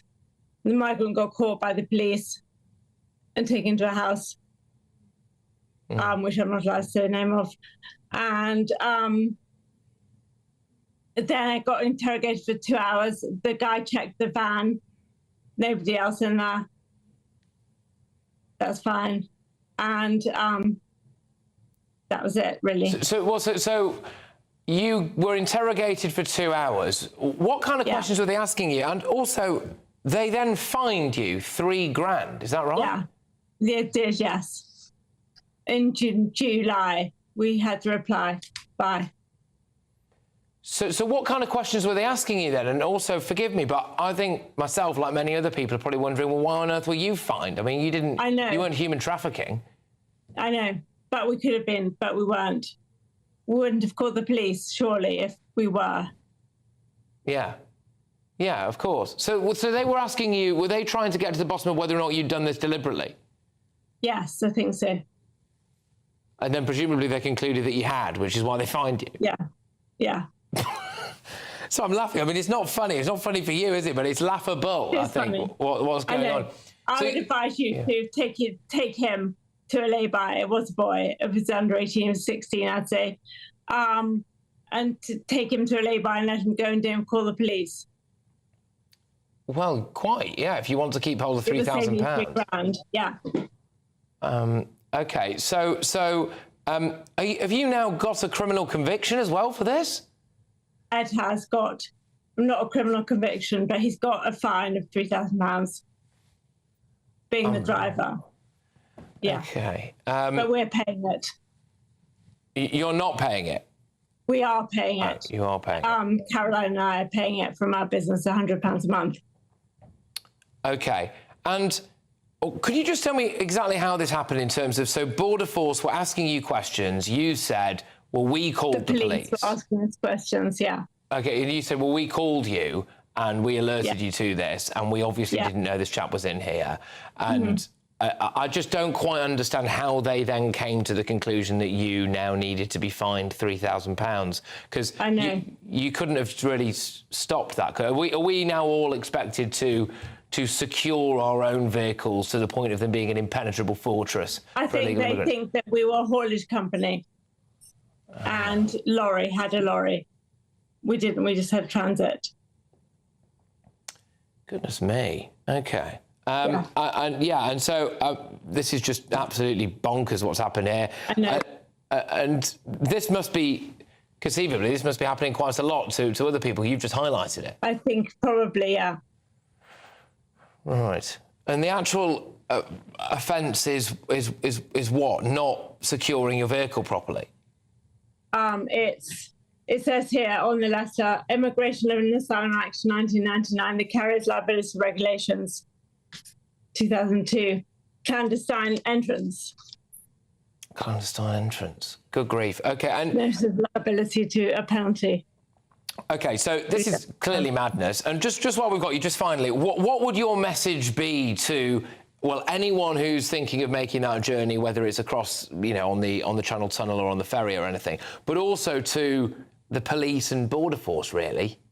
I would say to anyone carrying a vehicle, who has a vehicle, don't call the police. And the Border Force, I would say, I'm sorry, I'm tired. All right. I would say don't find the people or find out more facts. Indeed. Well, look, Jim, can I just say a massive thank you? It's been great to have you on the show, and I hope to talk to you again in the future, hopefully under slightly better circumstances, perhaps. But thank you very much, and I'm glad that you stayed safe in the end anyway. That is the main thing, despite the financial loss. So good luck to you, and hopefully we'll see you again very soon. Thank you very much.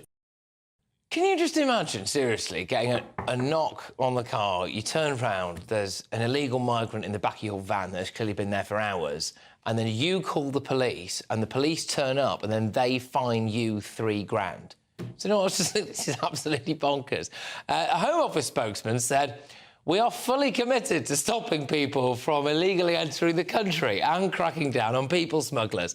The clandestine entrance civil penalty scheme aims to ensure drivers are taking every reasonable step to deter irregular migration, disrupt people smugglers." I'd say to that, though, what are you supposed to do? If you've got someone in the back of your car, they might be violent. You can't be expected to literally turf them out yourself. You call the police, don't you, in that situation, which is what they did. But anyway, coming up, the very first look at tomorrow's newspaper front pages, and I'll bring you them shortly. Also, this is a special little treat for you. We're going to go live to New York because Keir Starmer meets Donald Trump for the first time, and I am hearing in my ear that our political editor, Christopher Hope, might have just spoken with Donald Trump. So I think we might bring that to you in a second or two. But, of course, isn't this just the worst thing you've ever seen? Slay. The vibes are slay. I regret to inform you there's more of that. Stay tuned. Hello again and welcome to the latest forecast from the Met Office for GB News. Very wet overnight for some places with the risk of further flooding. Rain then clears to showers through Friday. Colder but brighter weather arrives from the north. We've already seen that for Scotland through the day, but across northern England, Northern Ireland, wet weather has been persisting all day. That then moves south overnight, merging with some heavy downpours across central England and Wales. And these are the areas that saw flooding earlier in the week, and so an amber warning in force because of the risk of 60 millimetres in just a few hours overnight. Could be some transport disruption first thing because of the effects of that rainfall.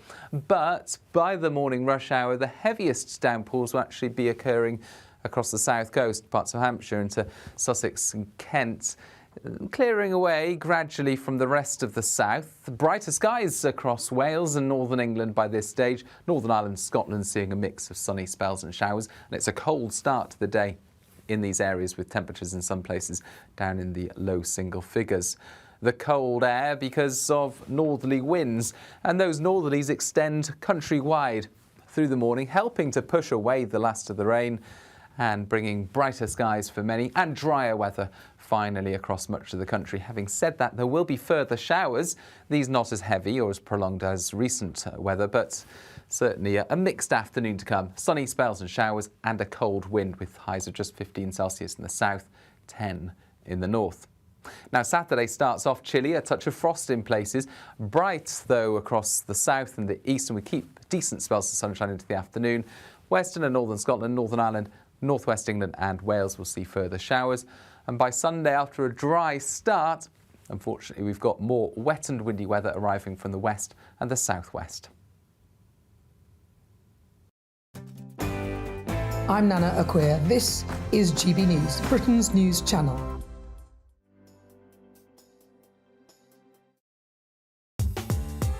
I'm Christopher Hope. From pop stars to politicians, I'll interview anybody in a pub who's got a political opinion. Join me every Friday on Spotify, Apple Podcasts, YouTube or gbnews.com, or wherever you get your podcasts. This is GB News, the People's Channel. Weekdays on GB News. Wake up to breakfast every day from 6 a.m, followed by Britain's newsroom at 9:30. At noon, it's Good Afternoon Britain, followed by Martin Daubney from 3 p.m. Only on GB News, the People's Channel, Britain's news channel.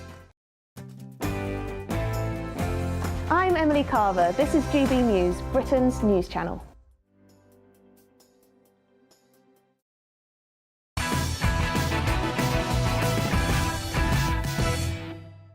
Welcome back to Patrick Christys tonight, and now it's time to show you the very first of tomorrow's newspaper front pages. So here they are.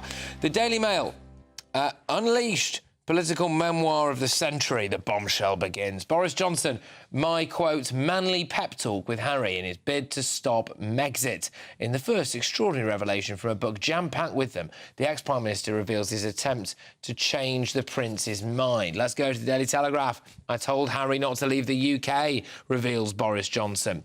So there we are, they're leading with that as well. The Eye, budget rule change risks higher interest rates for longer, Reeves warned.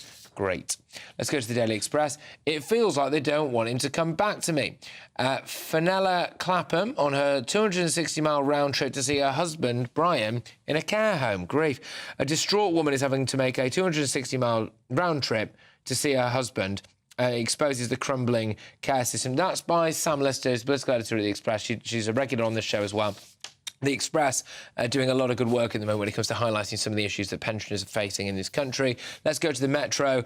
I think this is probably Weejacked on rush hour trains, maybe. Terror hackers target Yjacked. Should have gone for Yjacked. It was a 50-50. I got it wrong. Yjacked on rush hour trains. Terror hackers target rail stations across the UK. It was a cyber hacker that basically, I think they said, put a message out there, as Mark White was telling us earlier, that there'd been some kind of Islamist attack on the messaging boards. Right now, in an extraordinary twist to the existing proceedings on this show, I am about to take you all the way to New York because our political editor, Christopher Hope, he's been up the Empire State Building. He's had a look at the Statue of Liberty. He's done all sorts, OK? He's not been to Hooters, though. That was off limits for him. But what he has done is just asked former President Donald Trump a question, and we're going to bring that to you now. Here it is.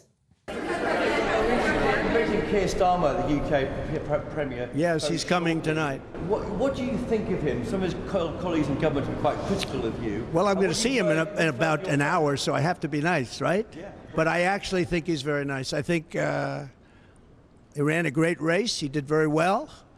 It's very early, but he's popular, and I'll be seeing him, and I'll send you regards. Who are you with? I'm with GBNews in the UK. Okay, good. Would you rather Nigel Farage would have had a bigger role? Well, I think Nigel is great. I mean, I've known him for a long time. He had a great election, too. He picked up a lot of seats, more seats than he was allowed to have, actually. They acknowledge that he won, but for some reason you have a very strange system over there. You might win him, but you don't get him. Nigel is a fantastic person. Mr. President. All right, so there we go. Let's start with the Nigel stuff first. So Trump acknowledging that reform's 4 million votes didn't necessarily equate to as many seats as it possibly could have done. Him essentially going into bat for PR, I think. Which is kind of ironic because I remember when the Hillary people in 2016 complained because I think Hillary won the popular vote, but Donald Trump won it on the Electoral College. And he made the point that obviously you campaign based on the system that you have, so the popular vote doesn't really... So he's kind of slightly ironic that he's reverse ferreted on that. I did quite like the idea there that he just went straight off the bat and just went, well, I'm seeing Keir Starmer in an hour, so I have to be nice. Oh, what a guy. What a guy. Well, that's probably based on the fact that some of Keir Starmer's MPs haven't been particularly nice about him. Yeah. So and your friend the mayor. So he's actually giving the more grown-up response. If you had to judge our system against his system, he's giving the more grown-up response. That actually, to be honest with you, there is a point there, because David Lammy has called him basically everything awful. Sadiq Khan's had quite a few digs as well. And allowed a blimp of Trump in a nappy to fly over London, for free blimps, free speech. But, you got Trump there who's actually been quite considerate. That's the thing, isn't it? When you actually compare what Trump said there to what David Lammy said, Trump is the grown-up, isn't it? I'm just going to go online and cancel my support for the PR campaign. As if Donald Trump's in favour, I've got to be against. I thought that was one of his more coherent replies. Yeah. And actually, he did actually make a point about PR. It'll be interesting to see what happens about this. Maybe Nigel will use that clip to further the cause. Well, the thing is that Trump is so very unpopular amongst the majority of the British public, conservative, right-leaning and left-leaning, in the main, that actually, as you allude to, having him on your side is not necessarily what you want for a popular campaign. I'm just going to get you on this idea that he has just been more diplomatic than David Lammy, though. I think David Lammy's been very diplomatic since he has been in office. Oh, I see. You know, he on his LBC programme, whatever, he may have said things over the years, but, you know. Yeah. OK, look, I'm getting some remarkable things in my ear. I believe that Christopher Hope, our political editor, is in Trump Tower. Wow. We're going to go to him after a very short break. So, yes, I'll also have some more front pages, but really, this next bit, it's all about Chopper in Trump Tower, isn't it? Stay tuned.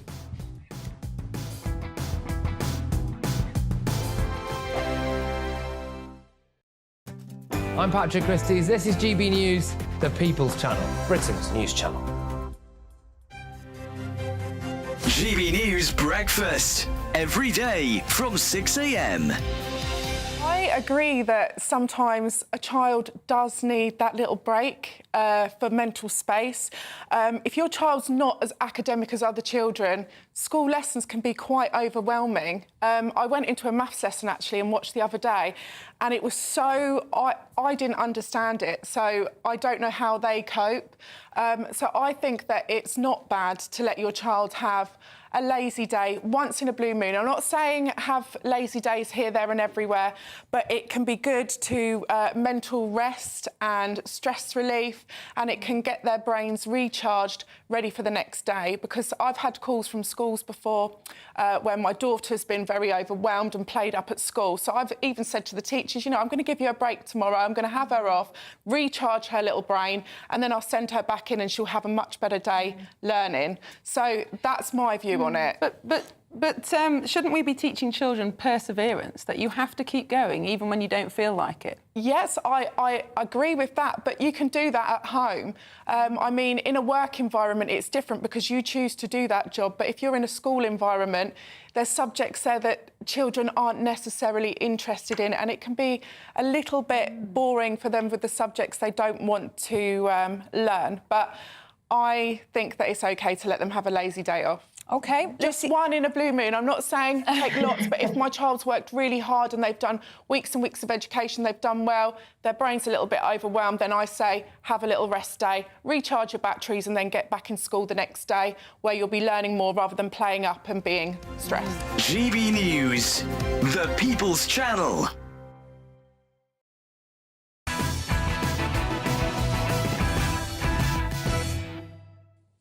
Breaking tonight, Keir Starmer will meet with Donald Trump for the first time since he became Prime Minister. Now, Starmer is currently in New York for the United Nations General Assembly. For more details on all of this, we can go live now to our political editor who is in New York, where the Prime Minister has been as well. And I believe Christopher Hope is there. Now, Christopher, is that looks like, is it Trump Tower? What's going on? What's going on with you? Hi, Patrick. Well, behind me are the famous gold elevator doors, which you've seen a lot, haven't you, with Donald Trump. And yes, I'm in here in Trump Tower, having just asked a question on behalf of you and all our colleagues and viewers and listeners to GB News about Sir Keir Starmer. Now, what's happening very shortly is Sir Keir Starmer will meet with Donald Trump. I said, what do you make of Keir Starmer? Some of his colleagues are quite critical of you, Mr. Trump. And he said this to me, well, I'm going to see him in about an hour. So I have to be nice, he said. I think he's very nice. He ran a great race. He did very well. It's very early, but he's very popular. I then said to the former President, Donald Trump, would you rather that Nigel Farage had a bigger role, maybe in UK-US relations? He said Nigel is great. You've known him for a long time. He had a great election too, he said. Picked up a lot of seats, more seats than he's allowed to have got. Actually, they acknowledged that he won, but for some reason you have a strange system over there, about our system, he said. You might win them, but you don't get them. Nigel is a fantastic person. So there we have it, Donald Trump giving full praise to Nigel Farage, of course, the presenter on GB News, and also saying he's looking forward, in a quite a nice way, to meeting with Sir Keir Starmer shortly. Exactly. So Christopher, do we think that Keir Starmer at some point is going to be walking, presumably behind you, getting into those gold lifts, going up to Trump's pad, or are they meeting at the US? How's it working? I don't really know what's going on. Well, we're not getting the detail of where they're meeting, I think, for security reasons, but we know they're meeting at some point later tonight before Sir Keir Starmer flies home. I'll be on his plane with him. I may have gone to the airport by the time he arrives or wherever they meet, but certainly it's quite a big moment here for Sir Keir Starmer. He's trying to get Trump to back the idea of this victory plan to try and help Ukraine end this war with Russia and win that war. Tomorrow morning at 9:45 here, we heard from Donald Trump, he's meeting with President Zelensky, so there's a bit of an effort here, I think, by Western leaders to pressure Donald Trump to come round to that position, because what everyone's worrying about, I think, is if Trump wins on November the 5th, he might then push for Ukraine towards a peace deal they don't want. So it's very complicated. Some big politics happening tonight in New York City, Patrick. Yeah, massive stuff. Christopher, thank you very, very much. I must say, last night we had you on a boat there with the Statue of Liberty just around the corner, that wonderful New York skyline. Tonight you're in Trump Tower with the gold elevators. I shudder to think what would have happened if we'd left you there for another evening. Christopher Hope, thank you very much, our political editor. Good stuff. There we go. Talking of views. OK, and welcome back by my press pack now. We've not got a huge amount of time. So, Madeline, what do you make of that? So he's going to have to... Well, he's going to meet Keir Starmer now, and that's going to presumably be quite tense, I imagine. Oh, I suppose so. I mean, it's the politics of opposition are very different to actually being in charge and having to deal with brinkmanship and diplomacy is a difficult thing. And I also can't think of two people that perhaps have less in common in any other way socially than Keir Starmer and Donald Trump. Well, having said that, I don't know. They both enjoy a large penthouse. I knew you were going to say it. I was poised. I think the most. I think what he's paid for that's probably mortgaged the Trump Tower. Probably, the most important thing is this Ukraine conversation, because if you're Donald Trump, you want to lower your defence bill, and if you're the Europeans, you want to defeat Russia fairly quickly. And I think there's a negotiation there. And who would you back to win a negotiation between Trump and Starmer? Yeah, well, Trump, I think. Yeah. I'm not sure about that, as he actually hasn't negotiated. It's all a myth. I mean, I think what's quite interesting is that they are doing the choreography of this meeting. By the sound of it, what Chopper was saying there, that they're going to have shoved everybody off to the airport, because you have to go on these press trips. You're all shoved into the bus. They're all off at the airport. There'll be one photograph, so that all the awkwardness. Remember the Theresa May and the hand on the thing? I think they're going to be avoiding all of that as possible. I reckon all we're going to see of this is a couple of stills of them sat with the flags behind them. Yeah, true. Because Keir Starmer's not going to want to seem ecstatic. He's not going to want to be any pictures of him getting in those lifts. No, that's true. Elevators. Elevators. OK, all right, well, watch this space, because we here at GB News will bring you the very latest. And our wonderful political editor, Christopher Hope, is right on the scene. But it's time to reveal today's Greatest Britain and Union Jackass. So, Maddie, who's your Greatest Britain, please? I've actually gone for one Lord Ali, who we've spent quite a while talking about tonight. Choice. But the reason being that he's just brought so much joy and laughter into our lives over the last couple of weeks. It's been extraordinary. A never-ending dribble of cronyism and corruption stories, courtesy of Lord Ali. And frankly, we could all use a friend like Lord Ali in our lives, to bankroll every aspect of our existence and take our wife shopping and pay for Bridget Phillipson's birthday party. Yeah, no, I'm really worried about your obsession with Bridget. I mean, Lord Wahid Ali is conceivably this government's sugar daddy. Which is a remarkable thing. Exactly. He's a committed Labour supporter. I thought it was going to be you were going to nominate him as Greatest Britain for what he did for the Madonna sisters. I'm being told to shove things along. My Greatest Britain Dame Joan Collins for her wonderful appearance on GB News and her real look at common sense Britain and just saying, let's go back to one of the great things about this country, our sense of humour. And we can hear from her now. And do you think this wokery thing has got a bit too much of this wokery? Good God, yes. Yeah. You know I do. I do. I think it's gone out of control. Yeah. Really. You can't say anything. People get offended. Yeah. We've lost our British sense of humour. OK, so, Matthew, who is your Greatest Britain? Well, I tried to change mine at the last minute, so let's hope that the graphic matches this. Mine is Michael Dawson, who was very sadly murdered last year because he told us, he's a senior citizen, and he told a cyclist to get off the road, to get off the pavement and cycle in the road. And today, at last, his family got justice, as the guy who punched him has been given a 5-year sentence. OK. OK, all right. He's in Bury, in Greater Manchester. So today's Greatest Britain is the name escapes me. Sorry, Michael. Michael. There we go. All right. Well done for the Greatest Britain. Right now, Union Jackass, please. Oh yeah, my Union Jackass is I've just come back from Liverpool today, where I was at the Labour Party conference, and I've decided to go for an MP, a junior minister called Andrew Gwynn, who's, I think, one of Wes Streeting's minions in the health department. And he says that he thinks that pub opening hours should be shortened for public health reasons. Boo. Boo. Boo. I don't even drink anymore, and I think, boo. Yeah. Apparently, Labour have denied this policy, but they denied it also. Yeah, well, this is what Andrew Gwynn said. He said, quote, direct quote, shorter hours is something that we're considering. But why so even if Labour denies it, he said it. I first met Andrew Gwynn next to a pub and then want to shut it down. I first met Andrew Gwynn when I was 17 at a Labour Party Young Socialist training event where quite a lot of alcohol was taken. Oh, interesting. There we go. We've got less than a minute. There we go. My Union Jackass is Keir Starmer for claiming credit for $10 billion investment that was secured under the Conservative government. Nobody appreciates somebody claiming credit for somebody else's work. OK. Mine's very quick. Naomi Campbell for being stripped of being a charity trustee after the charity she was involved with was found to be, let's put it mildly, not very well run. OK, interesting. Ooh. Well, I will not be going for the notoriously litigious Naomi Campbell, but I will... You're leaving that one to me. I'm going to be sued. It's all you. Matthew Larser.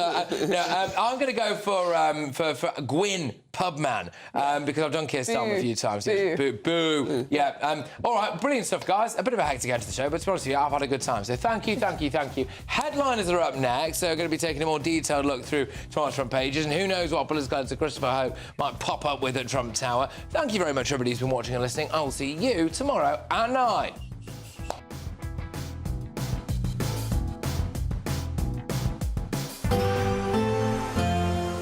A brighter outlook with Box Solar, sponsors of weather on GB News. Hello again and welcome to the latest forecast from the Met Office for GB News. Very wet overnight for some places with the risk of further flooding. Rain then clears to showers through Friday. Colder but brighter weather arrives from the north. We've already seen that for Scotland through the day, but across northern England, Northern Ireland, wet weather has been persisting all day. That then moves south overnight, merging with some heavy downpours across central England and Wales. And these are the areas that saw flooding earlier in the week, and so an amber warning in force because of the risk of 60 millimetres in just a few hours overnight. Could be some transport disruption first thing because of the effects of that rainfall. But by the morning rush hour, the heaviest downpours will actually be occurring across the south coast, parts of Hampshire into Sussex and Kent, clearing away gradually from the rest of the south. Brighter skies across Wales and northern England by this stage. Northern Ireland, Scotland seeing a mix of sunny spells and showers, and it's a cold start to the day in these areas with temperatures in some places down in the low single figures. The cold air because of northerly winds, and those northerlies extend countrywide through the morning, helping to push away the last of the rain and bringing brighter skies for many and drier weather finally across much of the country. Having said that, there will be further showers, these not as heavy or as prolonged as recent weather, but certainly a mixed afternoon to come. Sunny spells and showers and a cold wind with highs of just 15 Celsius in the south, 10 in the north. Now, Saturday starts off chilly, a touch of frost in places. Bright, though, across the south and the east, and we keep decent spells of sunshine into the afternoon. Western and northern Scotland, Northern Ireland, northwest England and Wales will see further showers. And by Sunday, after a dry start, unfortunately, we've got more wet and windy weather arriving from the west and the southwest. That warm feeling inside from Boxed Boilers, sponsors of weather on GB News.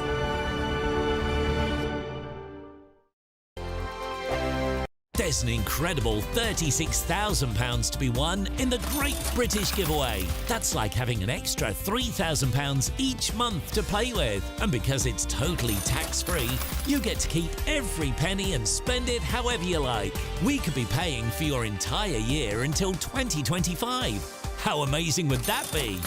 For another chance to win £36,000 in tax-free cash, text CASH to 63232. One entry costs £2 plus one standard network rate message. Or text BONUS to 63232. 5 entries cost £5 plus one standard network rate message. You can enter online at gbnews.com/win. Entries cost £2. Or post your name and number to GB08, PO Box 8690, Derby DE1 9TT. UK only. Entrance must be 18 or over. Lines close at 5 p.m. on the 25th of October. Please check the closing time if listening or watching on demand. Good luck. This is GB News, Britain's news channel. There's a huge financial and mental strain for parents, but we have this system now where it talks about they bringing a family member to help, but I don't think that's happening a lot of the time. I think people are having to be off work, look after their child, and often, sorry to say, but their school always calls the mum, and then you have this situation where you have nobody to look after your child. People's grandparents don't seem to want to do it so much, and often family members aren't just down the road. So what we have is no village, and I think it's really important when you have a child that you need that village. Are children getting more sicker than they used to be, or is it just that we take the odd sniffle a bit more seriously now since 2020? Yes, I do think the odd sniffle can be. I know in my school they say 3 days away, you know, the slightest little thing, and it's like... If you have a cold? Yeah, no, please, go in, yeah. And 3 days off if you have a cold for a child, and we wonder why all these parents aren't at work. I think some of these figures about people who could be working and aren't working, they're not necessarily on benefits, but some of them will be people who, during the pandemic, particularly parents, decided to get a different work-life balance. They quite liked being at home, and they realised the children are benefiting from it. Do you think those people are in these statistics, Annette? Of people staying at home with not working? Who decided to not go back to work of working age? Yes, I think a lot of people don't want to go into an office anymore either. They've had that little bit of freedom and they're like, I'm not going in. And I know employers are trying to get them to go in, but they just want to be at home. They want to be near their children if their children are sick, whether that's the mum or the dad. And also a lot of people don't live near their office or wherever. They don't want to commute. Train fares have gone up, so they say, well, why should I pay? So you have this whole knock-on effect throughout the economy. GB News, the People's Channel. Hi there, I'm Michelle Dewberry, and I'm going to take a second to tell you all about my show, Dubes & Co. We start off with the issues of the day. We then bring in both sides of the argument. We get rid of the disrespect, and then you throw me into the mix. And trust me, I'll tell it exactly how it is. And then, of course, the magic ingredient, you at home. We mix it all together, and what have we got? In my opinion, the best debate show in town. Monday to Friday, 6 till 7 on GB News, Britain's news channel.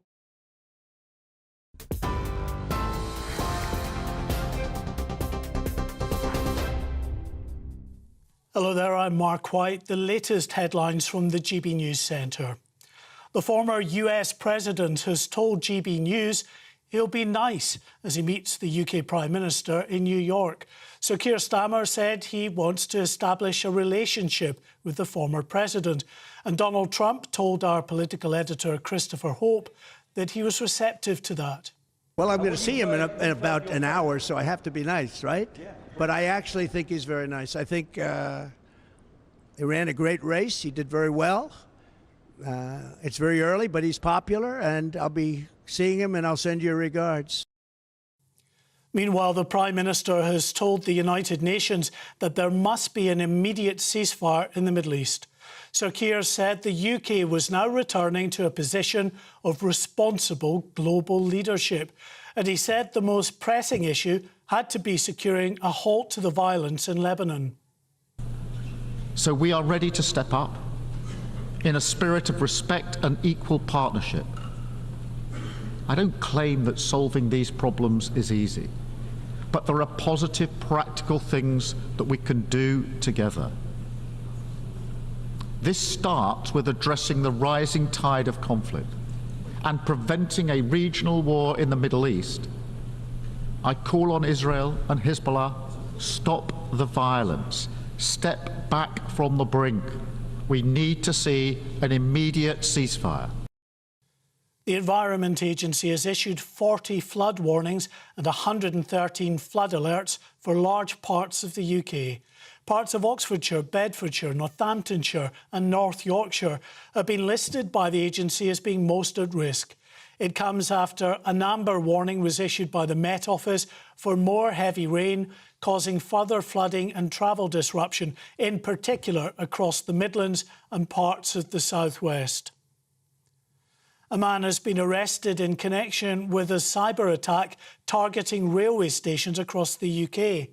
The Wi-Fi systems at 19 stations in cities including London, Manchester, Liverpool and Birmingham were affected. People logging onto Wi-Fi in those stations were greeted with a page about terrorist attacks.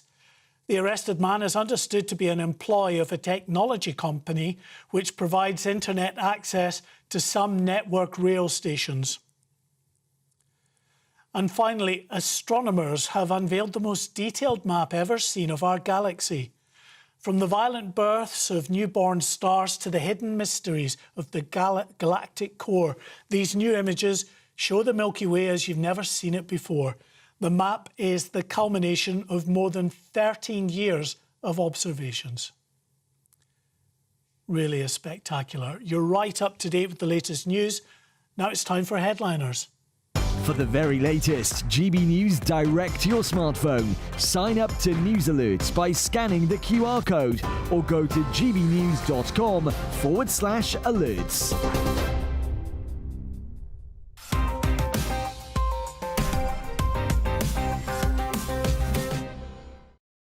Thanks, Mark, and welcome to Headliners. I'm Nick Dixon. Now, Keir Starmer has called for the return of the sausages, which is the first popular policy he's announced. But tonight, we're going way beyond mere sausages because we have the People's Gammon. It is Mr. Paul Cox, there he is, and a man who eats raw meat for breakfast. Literally, it's Lewis Schaefer. Look at him, looking good. And lunch. I eat it for breakfast, lunch and dinner, whatever it is, if I have those meals. I've just found a hair in my water. It's like a public swimming bath here. I don't know what's going on. That's disgusting. I know. You wouldn't get that at the BBC, would you? You wouldn't get that at the BBC. Well, you know... I wouldn't know. Anyway, good banter, lads. I mean, Lewis, you've been told to be funnier, so could you just pick it up a bit, please? I know, that was bad. I was sitting there thinking, I've got nothing funny to say. No, you've got to turn it on. If they wanted a funny comedian, why would they have me? An American. Great question. Yeah. I was actually asked that question by a promoter of a show. He said, is this going to be the funny Lewis Schaefer? Or the not funny. Or the dark Lewis Schaefer. Or the not funny. Find out tonight. Stay tuned, everyone. But let's have a quick look at the old headlines, since that is the name of the show. So the Daily Mail goes with Boris, my manly pep talk with Harry in bid to stop Megxit. We'll be getting into that hilarious story in a minute. The Guardian, Netanyahu says Lebanon strikes will go on despite ceasefire call. The Daily Express has, it feels like they don't want him to come back to me, which is about social care. The Daily Telegraph, I told Harry not to leave UK, reveals Johnson. He just didn't listen. The Times, Reeves set to profit by tweaking debt rules. And finally, The Eye has budget rule change, risks higher interest rates for longer. Fairly boring, and those were your front pages.